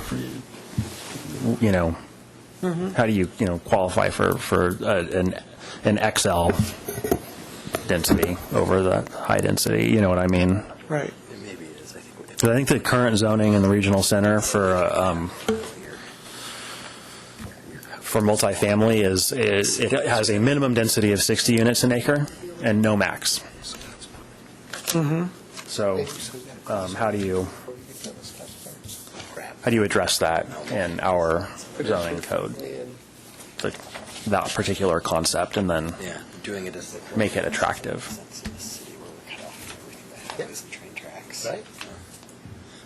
I'm echoing Greg's concerns around the quarter and half mile criteria, just kind of messing around with the map, that like when your park is a quarter mile away across the train tracks and the highway. Right. I agreed with that a minute ago. Yeah. A lot of times in analyses using GIS tools, you can do a more accurate thing when you aren't looking at crow flies, radiuses. You actually use your street network that tells you can actually use something to get somewhere. And it's isochronic kind of overlays. So and you can do it by mode. So you could say, hey, by bike, here's where you can get within. Well, and I think 15 minutes. And I think that's the value criteria rather than. And I think the capacity of the thing that you are trying, because you say high density is served by a corridor or a collector or arterial street. That's because of capacity, right? And low density can be served by local because of capacity. Well, now all of a sudden you just throw in a park and commercial services, you're not really creating any capacity. Yeah, you might be able to get one store there at a commercial thing, but that's not going to be able to serve 500 people. A small Balfour Park or Scotts Park or, I mean, the whole NMU can't be used. I mean, the whole Johnson Creek can't be used. It's just ridiculous. And it's the same with parks and schools. You want to gauge where can you get to those by realistic aspect of using the system. This is an important consideration, and there was a land use approval for a subdivision in the county where this came up, and one of the requirements for the zoning designation they wanted to change it to was that you had to be within a quarter-mile walk of transit. Didn't qualify the quality of transit that was necessary. It also didn't qualify that you needed to have safe, connected access. It just was, hey, if you were to step off of this property, could you theoretically walk within a quarter mile and get to transit? And the answer was yes. But there's no sidewalks, there's no... Right. There's no, and the other problem is that transit goes to where the density is. And so if you develop something that has a high enough density, it's pretty easy to get TriMet to say, hey, you know what, put a bus stop there. That's right. Because you've proved the density. You can't say, hey, put a bus stop here because we think we're going to do it. They say, no, that doesn't work out for us. But if you create that density there, then the transit can come easily. It will. But with what you're talking about, which is where you actually look at what's built out, where could I walk to on a sidewalk? Yeah, no, I'm right today? there with you. You also can weight the facilities, and you can do some much more refined analysis that actually says, hey, this is a high quality. And you could get somebody to make investments in the network. Yeah, so that they could open up their investment potential on their site that isn't technically within a quarter-mile walk on a sidewalk today, but if they just get permission to build the sidewalk to connect it, then they could do so much more on their site. So it incentivizes developers to make contributions to the connectivity of the whole network. Yeah. But then you have to have the provision, like we were saying about parks, which is that when I rezone, I can say that I'm including this feature that's required in my development so that I can qualify for this. As long as you improve the connectivity to it. Well, I mean, whatever. I mean, yeah. But the idea is that you could leverage the surety that you'll provide this amenity to qualify for a more intense land use on your site. So I think that what you were talking about, if you focus not just on as the crow flies, but actually on how are we actually connected, it doesn't do me any good when I open up Google Maps and it's like, hey, do you want to go to downtown Lake Oswego for dinner? And it's like, well, yeah, I realize that I'm within a quarter mile of downtown Lake Oswego in my front yard, but it's going to be a 20-mile drive to get there. It's easier to canoe than it is to drive. So, I am bombarded with that every time I open my phone. It's like, hey, why don't you do this in Lake Oswego? And I was like, no, I'm not going to go for a swim to do that. So, the connectivity, the actual literal what can you get to is really important. And then it also gives you the opportunity to get them to make improvements to your system. in order to do more with their land. So I think that's a good. If we could work it into the language somehow to where the policy could allow as yet unbuilt things to qualify for those zoning designation changes. I just realized how tricky that is because it was, if you look back at what happened at Turning Point Church, or the what are we calling it? I guess the Turning Point Church, back in '89 or whatever, when that original zone change was done, it was under the auspices that they were going to do a retirement community, and then they never did, but the zone change persisted.